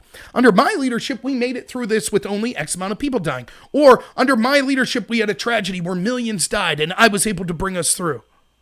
Right? So that's why you don't want to answer these questions. And I didn't elect Trump so that he could win re-election. That's not why I vote for a president. I voted for a president because I thought I wanted them to be a leader of the country. I vote for governor because I want them to be the leader of the state. I vote for mayor to be a leader of the township, whatever. You don't say, well, they have political considerations, and so sometimes they just have to piss on your rights and intentionally destroy the economy so that it helps their chances in the next election. Sorry, that's not leadership. It may have been unpopular, particularly with the media, for Trump to come out and say, you know what? No, we're not going to go with any of this crap. It's overblown crap, and until I see definitive proof that these models are correct, we're going to take sensible reactions to this, trying to protect the most vulnerable populations, but we're not going to intentionally collapse the economy. I guess easier said than done. Maybe I would have failed too. Probably would have. There was no right answer, I get that. But at least be wrong by being honest with the American people. That's all I was asking. And I think that Trump's failed at that. I think that my governor, Tom Wolf's failed at that. I think New York Governor Cuomo's failed at that. The media's failed at that. Everyone. They've all failed.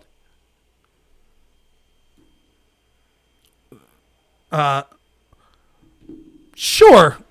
Carlos, if you're still listening, if you want to call in, fine. Let me get her set up. Yeah, 1 second, Carlos. Let me get the number out there to you. Hopefully this is still working.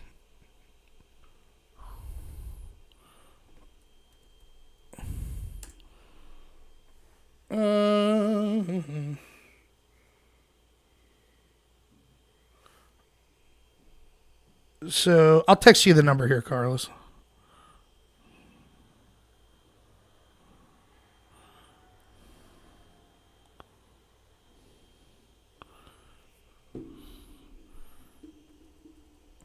All right, yeah. So for those of you who don't know, Carlos is a good friend of mine.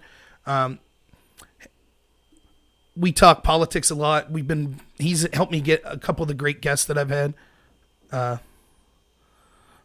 So yeah, he'll call in here and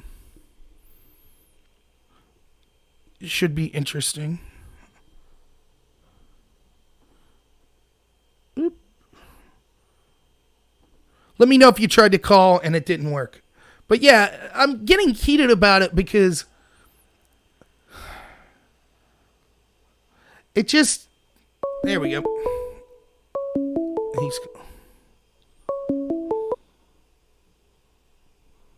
Call from...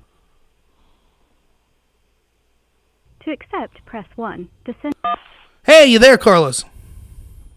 I am. How are you? I'm doing good. Hey, anybody in the chat, just let me know if you could hear. But yeah, thanks for calling in. How's your day going? Well, I'm sitting in the backyard in Williamsport, Pennsylvania, and sunning myself with this beautiful sun. And, at 61 years old, I need the vitamin D because I have underlying conditions. I'm a diabetic. I'm an old man, so I need the sun. Well, shouldn't you be, as an old man diabetic, shouldn't you be cowering in fear in your basement right now? My basement is full of Democrats. Yes. So it's a little crowded down there. But I wanted to call in because there's a couple of points that I wanted to just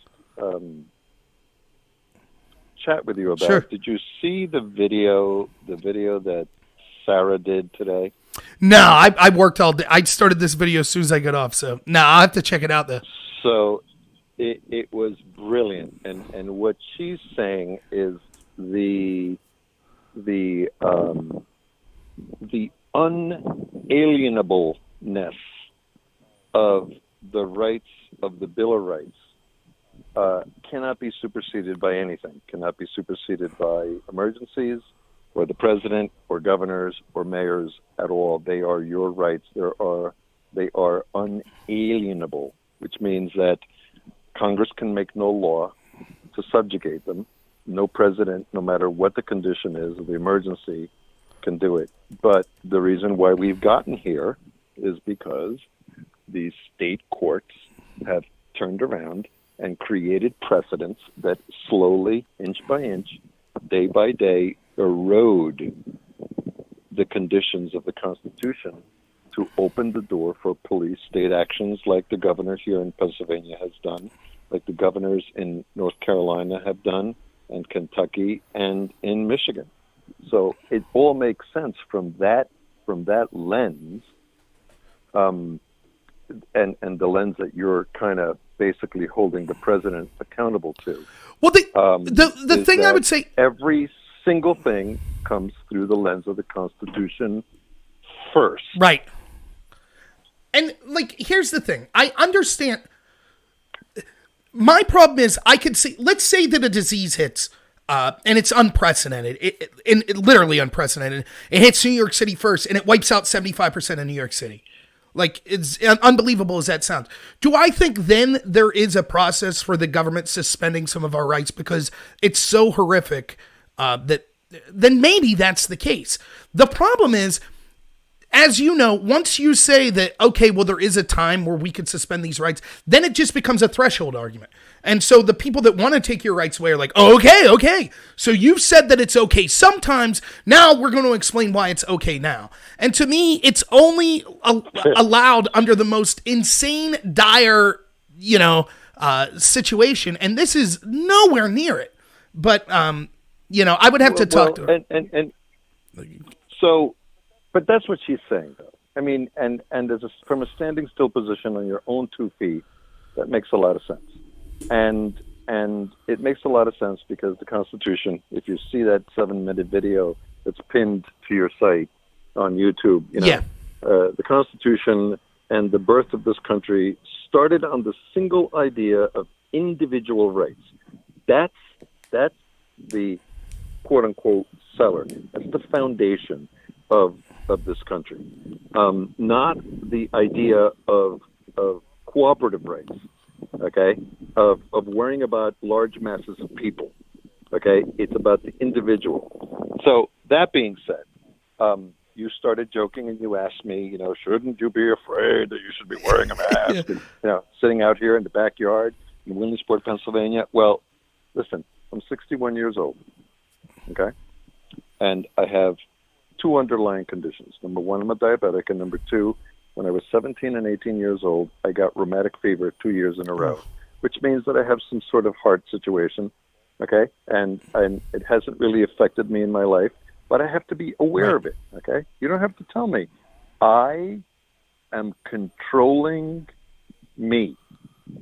The Constitution basically says, in the most common sense way, Robert, you control you. Right. Okay. So I've been in quarantine since March 6th. Right. That was 2 weeks before the government in Pennsylvania said I had to. Right.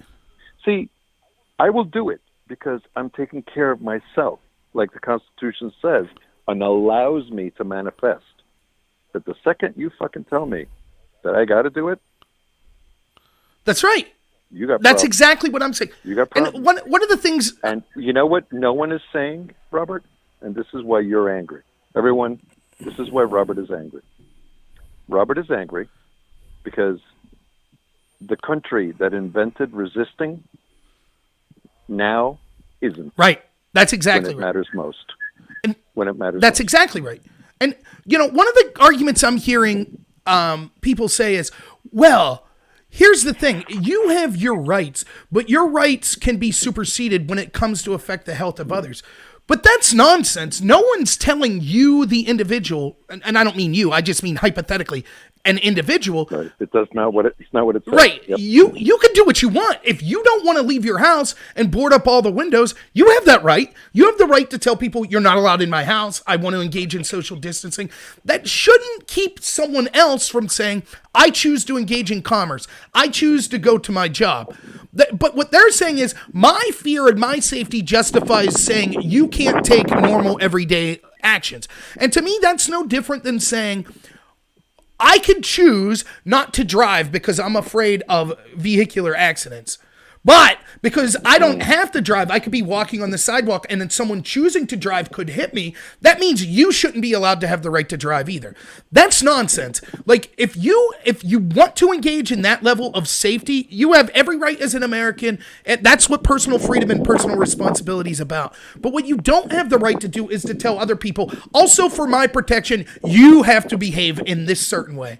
That's nonsense as far as I'm concerned. And yeah, you're absolutely right about why I'm angry. I think I need to do a better job of spelling that out too, because it's not just this country. It's the people also that should know the most. It's the people I know that talk about the Constitution and understand the Constitution. The people that knew that the media was corrupt, that the government, a lot of it's corrupt, and that they'll try to take your rights away. When you see those people roll over, and not just roll over, it'd be one thing to say, hey, I'm tired of the fight, I'm giving up, I'm just going to listen. But it's another thing to say, I've now become a voice and an ally for the very people stepping on the Constitution. And so when you see people... So now you have to ask yourself, and this is for your listeners, okay, because you and I have talked about this many times, but this is for your listeners. You have to ask yourself, why? Well, it's very simple. So what happened right before the coronavirus became a thing? You remember? Impeachment. Nancy Pelosi failed in her attempt to get the president convicted of the charges that the House brought up. What better way to make people forget about her screw-ups than to try to pin a virus, any virus, on the president, and then call him a racist because he was concerned about it before anybody else was.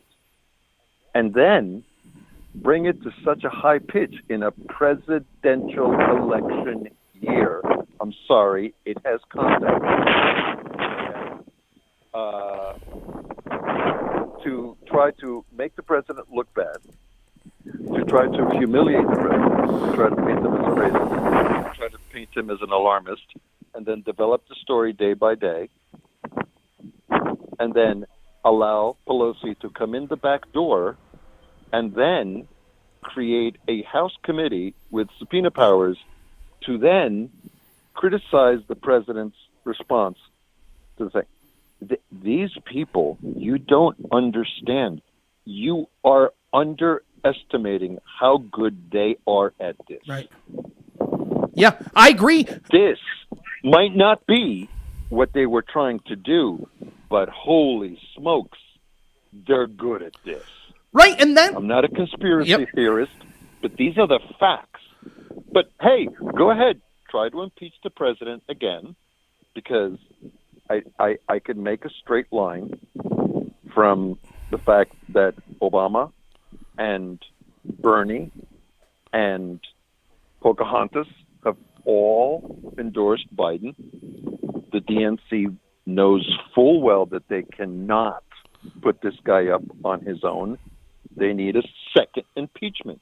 That's a talking point. The only president that was impeached twice in 4 years. Right. Because of his handling of the coronavirus.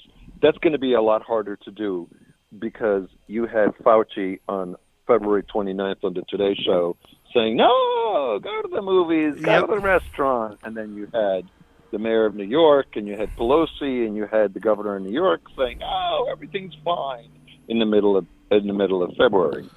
So that's going to be really hard to do. But let me tell you, whatever they do, whatever the mainstream media does to try to give cover fire for these people to try to impeach the president is going to be something that will be studied forever and ever in political media and historical component. I agree. So I think, though, there's a second part. Call me a conspiracy theorist, but this is a pretty good thing that I'm positing for people to kind of understand that there's something going on more than you having to wear a mask. Right. No, I agree. Okay? I agree. I trust every single person on this live stream right now to know what's better for them than me. Right. I trust Preacher to know what he's doing. I trust you. I trust Sarah. Yeah. I trust good, sensible, straightforward thinking Americans to think for themselves.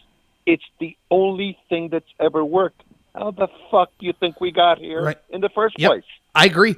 But I think there's another, I agree with everything you said. I absolutely do. But I think there's another level. I'm like you. I'm not saying it's a conspiracy and that the Democrats set up this virus. I'm saying they were going to do something and this fell in their lap, so they've taken advantage. But I think, though, that there's another level that this operates on other than just impeachment or trying to win the 2020 election. I think that they know that they're in a lot of trouble, particularly with Joe Biden. We'll see if they switch candidates. I still think they may. But I think there's another level, which is if we can't get the guy out of office and if we can't beat him, well, let's stack the deck so we force him to do the policies that we want in the first place. And so I think that the $1 trillion, which is why you're mad at that's him. right. That's why you're mad. That's exactly where my anger towards the Republicans and Trump comes from, which is they're now acting like Democrats. So the Democrats win either way. I'm sorry. I have to defend the Republicans. I have to defend. They're just as clueless as everybody else is. Okay. I would rather put the blame on the president. Okay. I'm sorry. I love you, but you cannot tell these governors that you support their stay-at-home and shelter-in-place things. Your job is you put your little hand or medium-sized hand or large hand on the Bible and you swore to the God that you believe in that you would uphold and protect the Constitution. Right. I'm sorry. I know I'm being a prick. Okay, I'm just a guy in Williamsport, Pennsylvania, sunning himself right now. Okay, and my American privilege, but I'm going to hold you to it. I'm sorry. Right. I know that's why you're mad. But you're absolutely right, because inch by inch, they're going to try to get him to say these things that really they can turn around and use against them later on. Because that's the only thing that they have. Yeah. I mean, listen, you know what the beautiful thing about... so I forgot I should have texted you this, but did you hear the national story that's being brought up about people that owe the government money and their relief checks are coming, and they're being taken by banks who are using that money to pay back debts that people had. No, that's terrible, though, if that's happening, which I believe it is. Whoa. But hold on. So just stay agnostic here for a second. Shouldn't that have been an initiative that the Democrats should have bargained for when they were putting this program together? Sure. Right? They care about us, right? Yep. They love us, right? This is what they should have done. They never did it. They never did. They never stood up for Americans that were going to have these stimulus checks taken from them because they owe the government, or they owe taxes, or they're in arrears. Okay? There should have been a set aside for those people, correct? Yeah. So the Democrats failed us.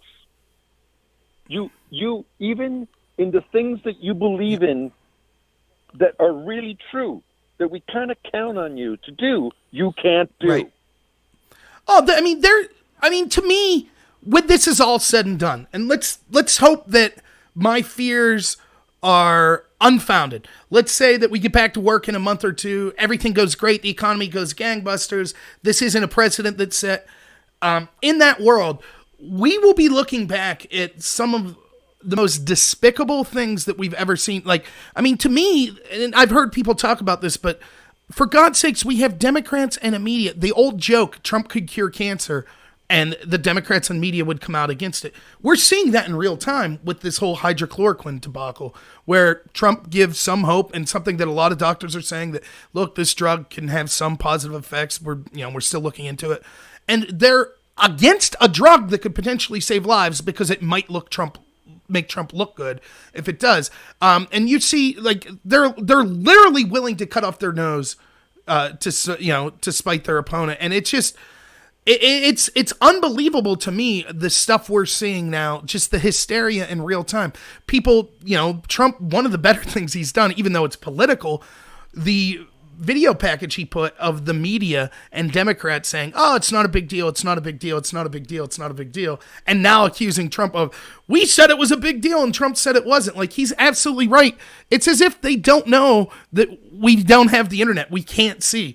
Of course, if they get their way, that'll be the case. They will ban all of fake news. You already saw YouTube and Twitter and other places making a push to censor COVID news. But the despicable nature.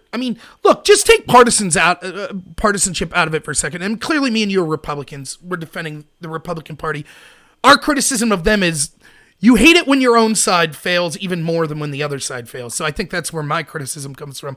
But just in general, has this not been an abject failure just of government in our country and around the world? Well, no question. And here's the third reason why I wanted to call in and tell you in addressing your question. I am waiting for a politician at any level, whether it be a mayor or a county commissioner or a state rep or a U.S. rep or a U.S. senator or anybody, please stand up and say the following. We are the United States of America and we have a constitution, and you can't tell us what to do because we have inalienable rights. So I call for every single business in this country to open up based on their own good common sense. Right. Whether you are essential or not. Yep. Open up right now and make sure that you stand on your own 2 feet and don't count on anybody else telling you what to do, because we are not going to be okay on the other side of this. Okay, the greatest threat, you're right in the video that you just did before, the greatest threat is not the virus. It's not even the fear about the virus. The greatest threat is the collapsing of the economy on purpose to the point where we will never recover. Okay, I'm not being a doomsayer. I'm saying I understand economics. Okay, at the very basis level. Ask Monir Mamoun, who was on your show. Yep. Okay, and no one is coming to save us. There isn't enough money that the Fed can print to come and save us. We must save ourselves. There has to be a call for every single business to open back up, given their own good judgment. See the difference here? Right. Given their own good judgment. And if they come and arrest you, you take the arrest. You're going to arrest all of us? You're right. No, I agree. And No one is saying that. No one is That's right. saying that. well, And I'm sorry, if you're not saying that, then I have the right to protest and file petitions to have you recalled because you are not defending and upholding the Constitution. I apologize. I know that this is crazy talk from some Hispanic guy in central Pennsylvania with a bum knee, but that's how I feel. right, I agree. That's what America taught me, and I'm not going to take those lessons as scams. I'm sorry, I'm not, Robert. And here's the thing. There will be elections, right? I'm going to be running in 2022. This will be the issue that I'm running on, and I hope that people watching, I hope they run. I hope that, Completely. and what is the person I run against going to say? Yeah, I was for the $1 trillion bailout. Yeah, I was for shutting down this state. Yeah, I was for the federal lockdown. Or are they going to try to run away from it? Either way, when the chips were down, look, could it cost you an election if you're, what's the phrase? My football, or the guy that was my civics teacher used to say it, right? Like, the nail that's standing up is most likely to get pounded, Yeah, you would get the heat Right. from the media. If you came out and you were a mayor and you were like, you know what? We're opening up, and if this governor wants to come throw me in jail, so be it. But this is America. That's a story. But that's a story. Right? That's a story. Right. And if You're going to arrest the guy. You're going to arrest the guy who's a small town dentist, who's going to take every single precaution because he has 7 emergencies and he's got 115 clients. right. That's a big percentage, bro. Yeah. There are emergencies. We don't have Their teeth are falling out of their mouth. Their bloodstream is now full of poison because of the infection, and you're going to say, "Well, the governor told me I could." No, I'm sorry. We're America. We are not any other country in the world. I agree. Open the doors with your good judgment. See, it's a communication thing. You're just communicating. You're not telling anybody what to do. And here's the So when did people aren't hearing that at all. How can that be? Explain it. when did leadership become going along with everyone else? Like, to me, I know that you and I talk about this all the time, ad nauseum, and we're doing this for the sake of your audience. But absolutely, getting elected is a completely different type of skill than leading once you're in Right. office. Two completely different things. Absolutely. That's the governor of Pennsylvania. Yeah, right. Yeah, and we were talking about that before you called in, where everyone's just going along. It's like every leader, whether you be a governor, a mayor, or, the people, they're all looking around at each other like, what are we supposed to do? We don't want to stick out. We want to make sure we're doing what we do is in line with everything. That's not why you were elected. Let's ask your audience. Right. Let's ask your audience. Okay? Here's the question. You ready? Yep. You ready, audience? Which person in the world, because this is a global thing, right? Yeah.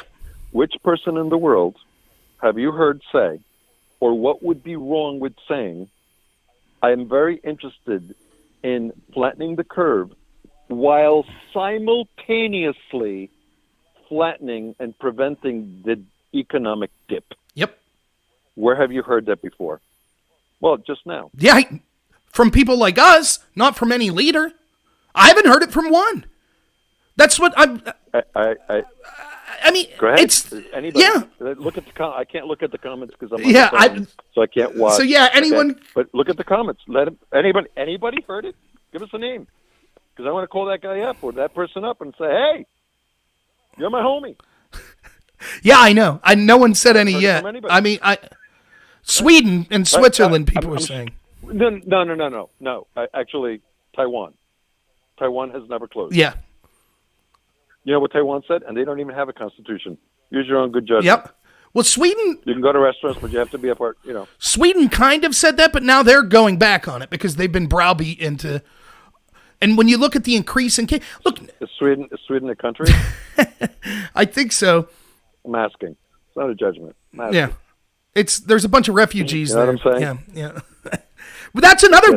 And here's there are positives that come out of this. Like, one, maybe we could, if people like me and you start to get an audience and start to inform people of, again, we're not saying that whatever the government did would have been wrong, and we're just saying that there were basic things. They had to have leadership in the front of their mind, the Constitution in the front of their mind, transparency with the people in the front of their mind, and we're not seeing that from anyone. And so maybe if we wake enough people up that we could start to get people in office that will be more like-minded like that. Another thing that you'll see, though, is, kind of a justified aggression towards China, I'm thinking. But then one of the things I'm seeing is, look at all these stories that seem worthless now, that seem like, why is this even worth talking about? For example, I believe it was in Germany, though I could be wrong. It's one of the bigger European countries. The stay-at-home orders, they're being violated by migrants that are upset. Well, geez, what are we going to do about that? You're seeing the Muslim community fight back against this pretty heavily. Have you seen the mobs of Muslim followers in Pakistan chasing police that came to have them disperse? And then they have videos of the police running away from the mob, right? That want to congregate and pray. Okay, listen, that's cultural, and there's only one thing you can say. We think that the guidance should be this. You should be doing this. We encourage you to do this. We're not going to tell you what to do. We trust in your good judgment. See, one of the things that we're not doing is that we're not having any politicians come out and say, including the governors of all the Democratic states that have put down these orders, no one has praised the American people for doing what's best in their good judgment. Right. How can that be? Are you people stupid or something? Just politically it's stupid. That's a classic. Yeah. That's a classic political and leadership lesson where you get people to trust you and believe that what you're saying is in our best interest by saying, you know what, I really appreciate people who are staying at home, who are 80 years or older, okay, who have underlying conditions, who have to be protected first. See the communication there? Mm-hmm. And the people who are staying at home, who are concerned about and have the wherewithal to stay at home and wear masks and wash their hands and use, alcohol on surfaces and use hand sanitizers and understand that, there are certain things that should take your immediate attention and direct attention. That's a high fever and a very, very, very, very bad cough that you can't control. Okay. And no, I'm sorry for all those people that will certainly not agree with me. Sneezing's not it. Right.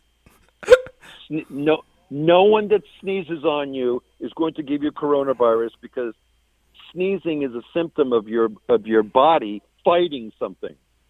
If you have coronavirus, you're not fighting anything. You lost already.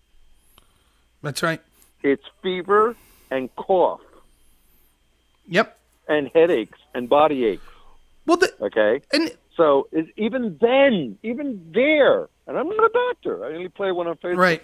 But even there they failed.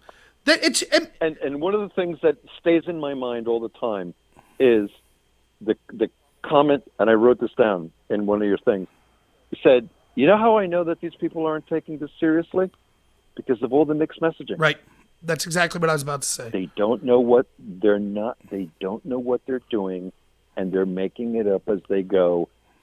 This is why you have to stand on your own 2 feet and not have in your mind any ideas that they're coming to save you, because they're not. Carlos, we have all but talked to people with inside information, I know both of us have, that have basically said that it's an open secret, in Pennsylvania at least, that if you are shut down as a business considered non-essential, but you kind of make a stink about it to the right person in government, they'll just deem you essential. Now, if this was as serious as they're saying... That's the first reason why everyone should open up. Yes. If I hear that story and I'm a business, I'm non-essential, and I hear that a local chocolate purveyor, a specialty food stores that sells chocolates, gets an essential no, they get Classified as they get essential. Yeah. the right classified as essential. I'm opening up my business. I don't care. Come arrest me. Go ahead.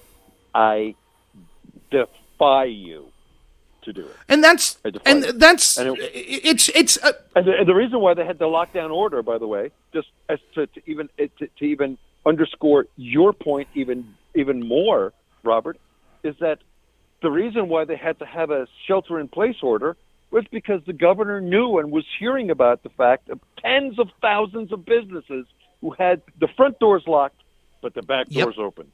Yeah, I know. I've heard actual specific stores. I've heard stories of specific ones doing it. I mean, to me, it really is like just along with that. You know, because the American people, right? The American people are smart, right? I can close my front door. It's not a problem. I can do it. Right. You want me to close the front door? I'll close the front door. But they're not stupid. Right. These are people that are ingenious. We beat the piss out of the British. Yeah. Yeah. Well, had a little help. Yeah, we had a little help from the French. We beat the piss out of the British. Yep. Right. And we smacked around. I mean, at least Patton by himself smacked the crap out of the Nazis. Yep. Okay. Don't tell us we can't do anything. Yeah.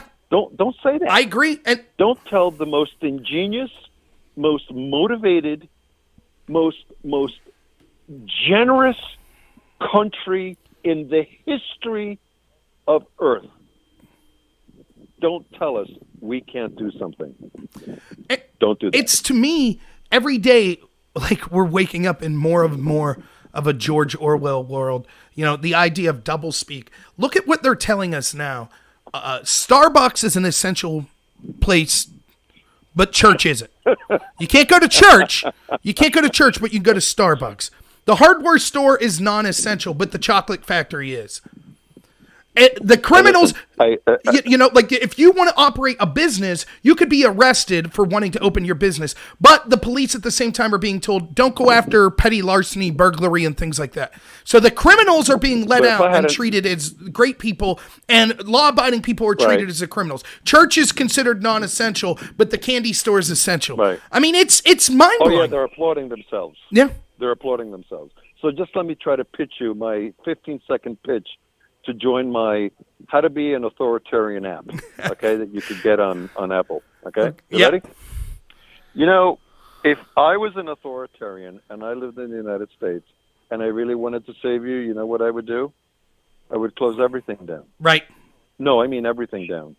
I'm talking about the hospitals and the food stores and the gas stations. That's how you do authoritarian. Hey, don't knock it. You can get the app through Google and iTunes. Don't knock it. I had actual people tell me it was a good thing that China welded people inside their homes. I had people that consider themselves conservative. Conservatives telling me that. I said I got to call up my brother-in-law who's a welder to let him know business is about to be booming because the government, we have people in America, conservatives, that are thinking, yes, you should be. I mean, why not? Let's lock everyone in their house. We'll send Meals on Wheels in hazmat suits to bring you your lunch and dinner every day, and that'll be it. That'll be the country. I mean, it's so stupefying that these people, and let me just say, I know I don't have to tell you this, you're going to agree, but every single scumbag out there that said, oh, if you're concerned about the economy, you're just concerned about your 401k more than people dying. Every scumbag that said that's never lived like a normal American like us. They've never known what it felt like to not be able to pay the rent. Because I ain't worried about 401k. I wish. How about grocery money for next week, That's the stuff I'm concerned with. Gas money to get to work. And so or gas money to get to work. It's so patronizing. I got a jet. I got a jet. I'll have to head out. I'll leave you with this. I appreciate the hard work that you're doing. Don't stop. Okay? And don't take your boot off their neck. And I got to now go feed some gruel to Democrats that are crying in my Good. Don't worry, their Trumpy dollars will be coming soon. So, okay. Thanks for calling in, man. I'll talk to bro. you soon. Yep. Bye. Bye. So yeah, Carlos is awesome as always. I'm glad he called in. Makes the show go better. Yeah, Yeah, it is. Everything's upside down. And again, let me backtrack and say I'm not just bagging on Trump. Carlos is right. What I'm saying is the anger comes because when your side does it, it's worse. The anger comes because when you see the greatest country in the world, one that fought for these freedoms and put these freedoms in a Bill of Rights that said these are the most important things to the people in this country. When you see so many people roll over, it just becomes incredibly frustrating. So maybe I act a little angrier than I should, or picking on certain people in the chat or whatever. But even the people that disagree with me in the chat, I'm glad that they're here. It gives us something to talk about. Everyone just agreeing is not fun. But yeah, I mean, that's where I'm at. The mixed message is another reason that shows that they're not serious about it. I mean, just the stories we're telling there. Yeah, again, my brother's talking about brain surgery. My friend with brain surgery, he was told that's an elective surgery. That's not essential. I've heard a story of someone whose relative has skin cancer. Can't get the surgery needed for that. That's considered an elective surgery. I don't know all the details of that one. I definitely know all the details of the brain surgery story, though. It's just, how long do you think that this could keep up? Am I saying that Trump did something so unforgivable that he's irredeemable? I think it's a hugely bad mistake, but he could still do the right thing now. He could reopen the country. Is he going to take heat for it? Yeah, absolutely is. He was going to take heat the moment he didn't close down the country until the moment he opens the country. Either situation, he's going to take heat. He'll take heat while the country's down from the same people. He'll be called a dictator if he shuts down the country. He's called a dictator if he says we want to open up the country. I mean, that's the nature of it. I'm not just crapping on Trump. Let me tell you, and I mean this in all seriousness, I was offered a job with the Trump campaign. I was told that I couldn't have a YouTube channel or social media presence, so I turned it down. But I volunteered for Trump. I made phone calls for Trump. I went in rallies. I drove 4, 5, 6 hours to go to events to campaign for Trump and things like that. One of the reasons that I wanted to get to 1,000 subscribers was so I could mobile live stream going to events and things like that. No, and I get it, Ford Nation. You're right to look at it from multiple angles. You're absolutely look. I did a show where I just talked about the positives of this. There will be positives that come out of this. We're going to start to see not just the economy's going to suffer immensely, but there will also be a change in economy that doesn't have to do with the economy suffering. It's just it'll change in ways like I think one of the things we'll start to see. Hopefully, it's something I've been pushing for a long time. Is the demise of the university system. Listen, what's weird? I'm starting to realize this. Most of the positions I advocate for almost every single time negatively impact me. So, for example, if universities start to go away, my degree is to be a professor of speech communications. So that degree's out the window. I was against the Trumpy bucks getting set out. I could use Trumpy bucks. I was against Bernie Sanders for giving student loan debt. I got a ton of student loan debt. So it's weird. I almost always find myself advocating against interests that will help myself. But we'll see. I think you'll start to see things like online education that will consolidate universities, and there won't be as many of them because people are going to learn. We don't have to go to a public, location to do this, and things like that. Joe says the dentist refused to fill my already diagnosed cavity. Said it doesn't qualify as an emergency. Not allowed to do it under Arizona Governor Ducey. Yeah, so the person I know that had brain surgery was told it was under a federal guideline that the brain surgery was considered non-essential. Brain surgery, non-essential. You just have to live in pain. That, I told the story of this person had a seizure, went to the hospital. The hospital's empty. The hospital wouldn't leave family member in with that person. Now, the family member would have told the hospital, this person has seizures 2-3 times in a row.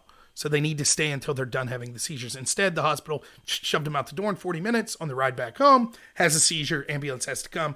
Now may have tore his rotator cuff under the second seizure. In an empty hospital, in a county that didn't have one case of COVID-19. Benny says, we'll win, just keep the faith. I hope. Faith in religion's one thing. Faith politically, I don't have much of. But that's okay. That's what drives me. I have this fear, look, the thing that drives me more than anything else is my family. The people around me, my friends and family. They come first. They really do. Other than that, and I truly mean this, I have this fear that I am born one of the luckiest people in the history of the world, in the greatest country in the history of the world. And all of the great people that came before me of all different, both genders, of all different races, of economic backgrounds, of education backgrounds, all these great people that made the country what it is today. I don't want to be part of the generation that screws it up. That I want to leave things better than when I came. That's it. And so that's what I fight for. And yeah, I get furious and I yell and I get mad about it. And I know it's not everyone's cup of tea. But as weird as people wonder, they're like, why is this fat guy screaming? I swear to you, I'm sitting there watching things and I'm like, why aren't these people screaming? Like, let me just give you an example. It's non-political. You remember the whole Enron situation? There was this one, I remember watching the documentary, and there was this small town that basically had all their public workers, had a 401k, and it was heavily invested in Enron. They never even heard of Enron. Their savings goes into an account at the end of every paycheck, whatever. So people were like months away from retiring with $200,000-$300,000 in their savings for retirement. And then the Enron debacle happens and they ended up getting paid out like $800-$900 of their $200,000 that they were going to get for retirement. I don't know how those people weren't enacting violence on the leadership of Enron. I don't know how they weren't infuriated beyond belief. And you'd see these interviews and they're just like, I don't know what I'll do. Don't know what I'll do. I think I know what I'd be doing. I would be enraged. I would be any public place where those people were, following them 24/7, probably be doing things I shouldn't talk about on this channel. But instead it was like, I talk about it all the time. I don't know, and I was told it's different in America, but I said this, I don't know how many times, and people hate when I bring this up.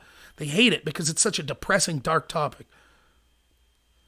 You look at the UK, grooming gangs, Muslim grooming gangs going on for 30 plus years with the local politicians, national politicians aware of it, with the police force aware of it. Young girls as young as 11 being gang raped over and over and over and over again. Family members getting arrested for trying to go in to stop the gang rape of their children. 3 decades, thousands of underage girls this happens to. And nary a peep. More outrage at someone like Tommy Robinson that called it out than, the police force or the politicians that knew that it was occurring. None of them got criminally held account. How is that possible? If that's not enough to infuriate people, and people said, but it's different in the United States. Maybe, but